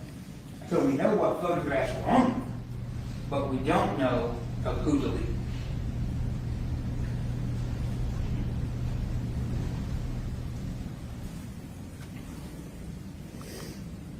Now, you heard the judge talking about, before you took your oath, about what reasonable doubt was. And he said that reasonable doubt was a doubt of a fair-minded and impartial juror honestly seeking the truth. Then he also went on for a little bit and talked about if your minds are unwavering, unsettled, or unsatisfied, that is a doubt to the law. And with that, you should acquit the defendant. So essentially, when you're looking at this case, whenever we had done, when you're evaluating this case and you're evaluating all the evidence, you got to say, has the state proven their case beyond a reasonable doubt? Now, what a reasonable doubt is that you have a doubt that you can put a reason to. And it's reasonable. It is a reasonable doubt. Now, that is a high burden for the state. Now, I'll go over this and close. I know it's like how it shows that even if the state can get to reasonable doubt, no, that's still an acquittal. That's still not guilty, because they have to go beyond reasonable doubt. And remember, that is just a doubt for which you can put a reason. So ladies and gentlemen, when you have, like in this case, when you have questions that go unanswered, when we're talking about unanswered questions of how did we get to the burn pile? A true Where's the whodunit. gun? Where's the bullets? Where are these simple things that we should be able to find? And why, when we find them, they're in a place that, well, we don't like where that's going. Law enforcement saw the bullets over in the barn. Yet here we are with Melody charged with malice murder, felony murder, ag assault. Nobody heard anything. You're not going to hear anything about this case that Melody heard, or that anybody heard Melody shoot him, or that she admitted to somebody that she shot him. You did hear from, and you'll hear from him again, from Mr. Bart, She cried. from Rusty, that he said, Melody said he's on the burn pile. And what Mr. Barton changed, and we'll be able to, he'll be under direct and cross-examination in this case, is what he changed. He didn't change what she said. He changed when she said it. So he said, yes, Melody said they found him on the burn pile, not on the 4th. It was on either the 5th or the 6th when she was talking to him saying, hey, they found Gary dead on the burn pile. Rusty didn't change what he said. He told him when he said it. He got it wrong, and he corrected himself. So ladies and gentlemen, when you have unanswered questions in a case like this, really the only answer How can you is not not have guilty. reasonable doubt? Thank you. All right. All right, Mr. Fogus. Hey, you he got copied off of witnesses me. ready? The first one is by agreement of stipulation. Okay, so we can not end the live, but end that for right here, the replay and the reaction, because this is the end of the opening sentences, and we're right at the 1 hour and 50 mark. This show is a 2-hour show, unless it just get to just ridiculous that we can't stop, right? Monday through Thursday. Now, we just heard opening statements from both sides, the prosecution and the defense. We heard both sides lay out, pretty much what they cases and what they defenses and shit like not shit and stuff like that is based on, right? We saw some different, both sides broke down the family tree. So tomorrow by that live, I'll have all the visuals and things like that in case we get lost and we forget. Just like as far as case and trial, like the facts of the trial, facts of the case, right? The dynamics.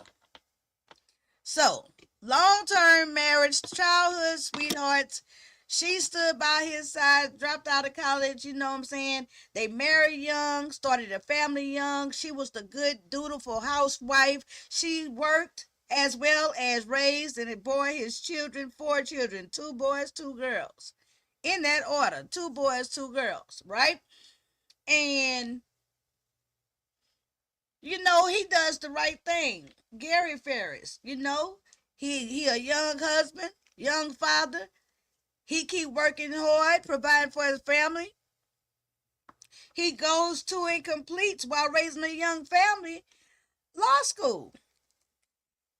And a good lawyer, a good enough lawyer where, they was able to send him from Tennessee. They trusted him and entrusted in him to go to Georgia, a whole different state, and start a whole nother branch for their law firm, which he was successful at, that he did well at. He prospered at. He rose to the top. He finished off being the senior partner, very affluent.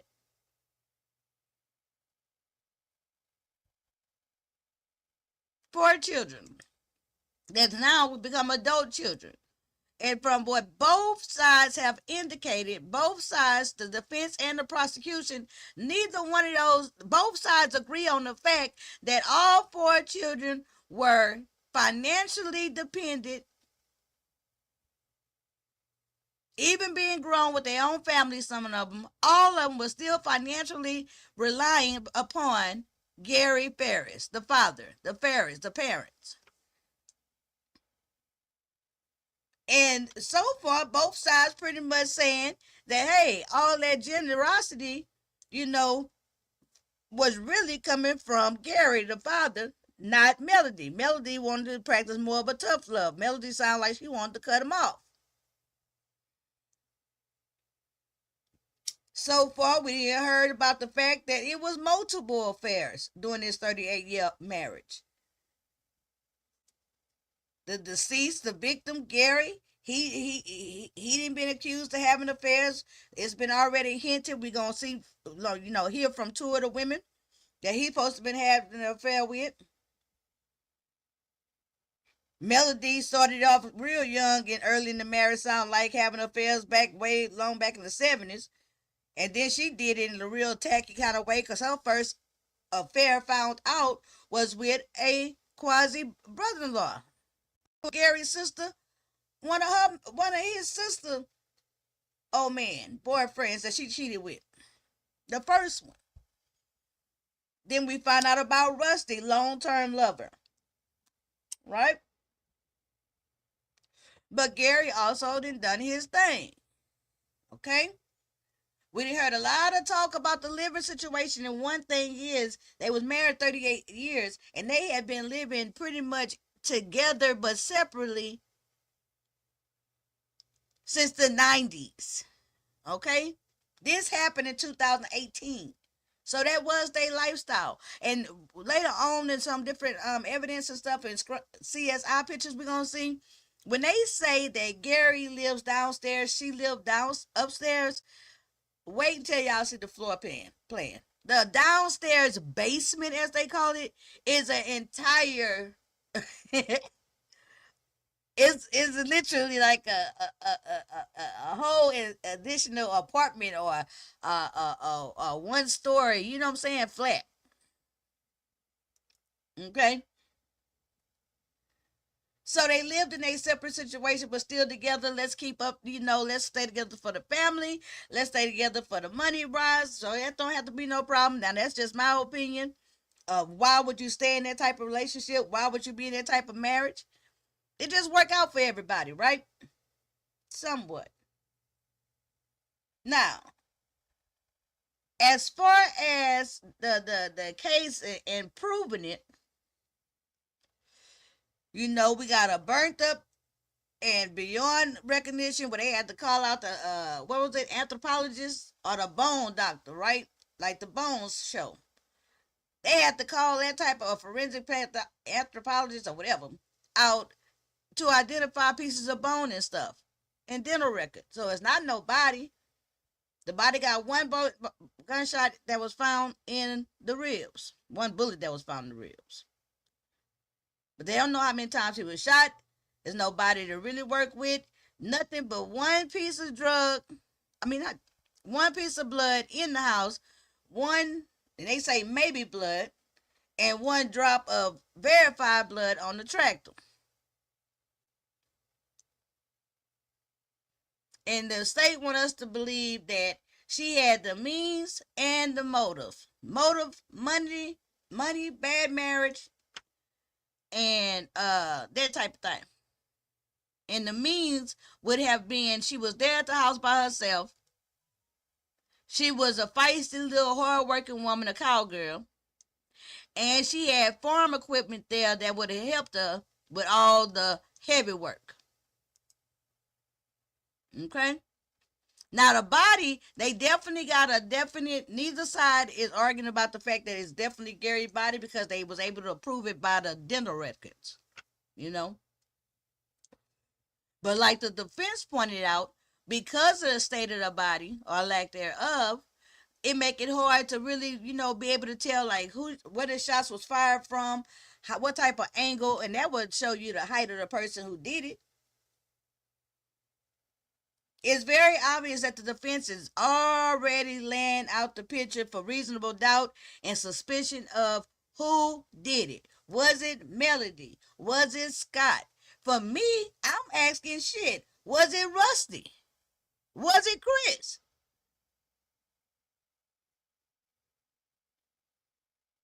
So that's what we're going to find out, you guys. And this is our first trial watch of 2025. The Burn Pile, State of Georgia versus Melody Ferris. It is an actual whodunit. She claiming total innocence.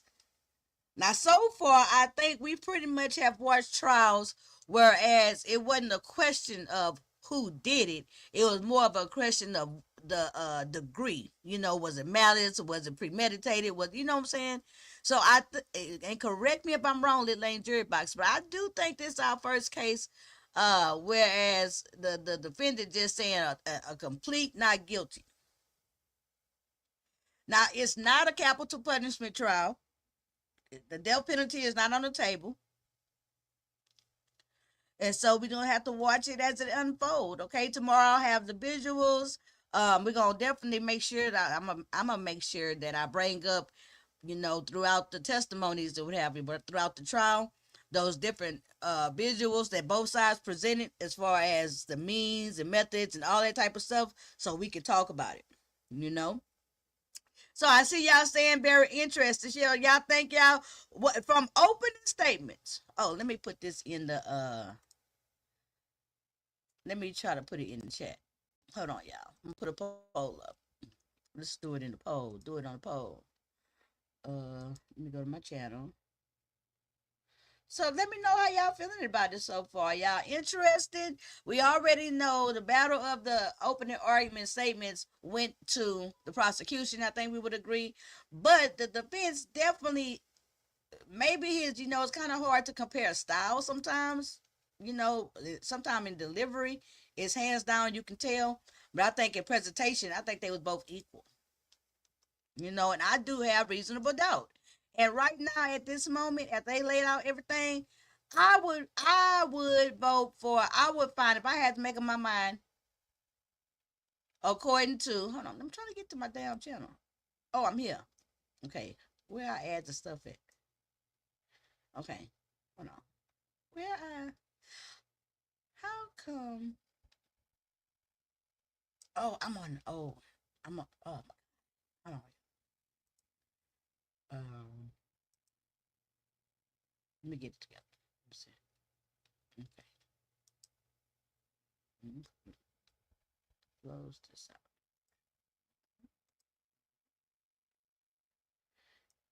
And get into this chat. I wish they would let moderators do polls. You know what I'm saying? I need to do that. All right, here we go. Finally.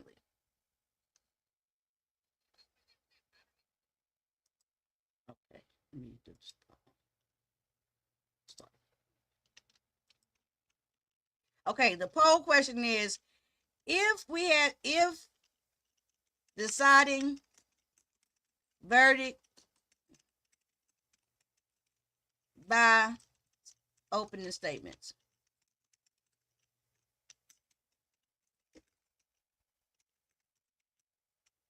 It is a good who I think yeah, I'm thinking that guilty or not guilty. Guilty.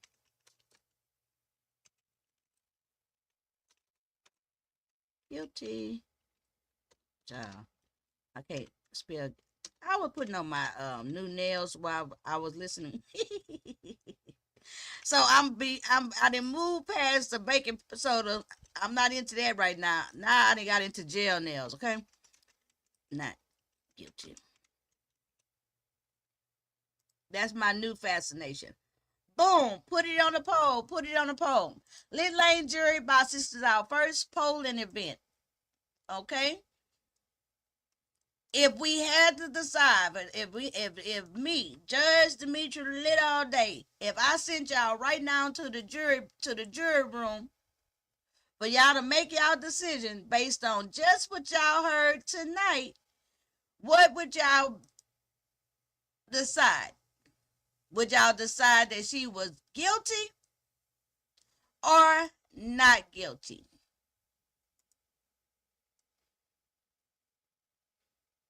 You won't like take us long.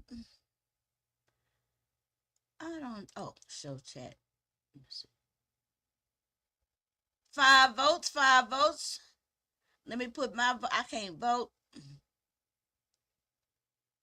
It's not letting me vote. You want me to do a poll at the end of the night? I will. I will. And at any time, if y'all want me to like as we really get into the case. I'm going to try here and there, maybe on that Thursday or something like that, a couple of days. I'm gonna remember to drop the link in case we really want to get into discussing something. You know what I'm saying? You don't see the poll? Are you in the, well, I only got one live open. It would have to be not guilty because no proof. Yep, Steph. Refresh, reasonable doubt. That's how you feel? I mean, guilty.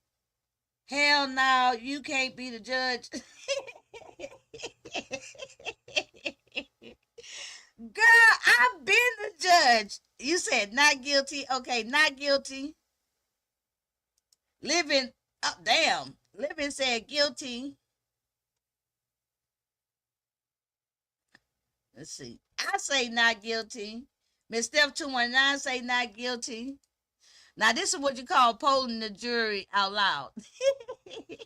Hold on.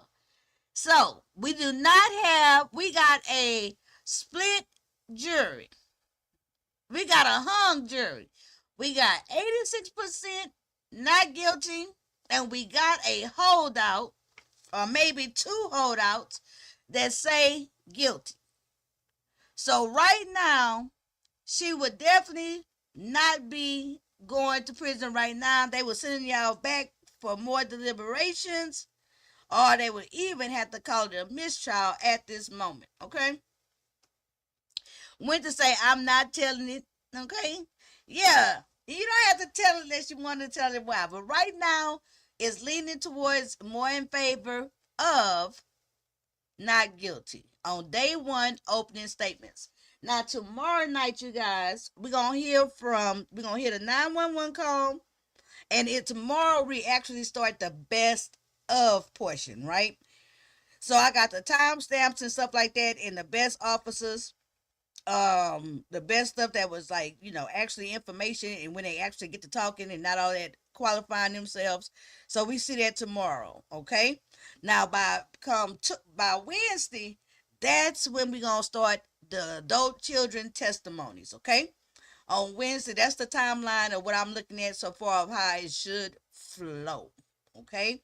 So we're going to do a little bit of the, a few of the cops with the pictures, the CSI, so we can see all that kind of stuff.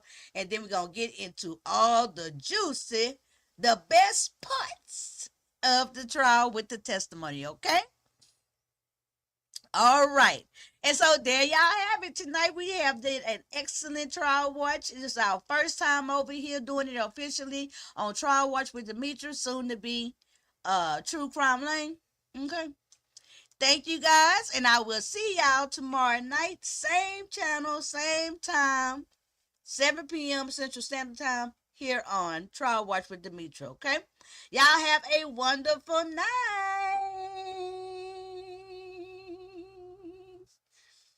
Good night, everybody. Be on time tomorrow.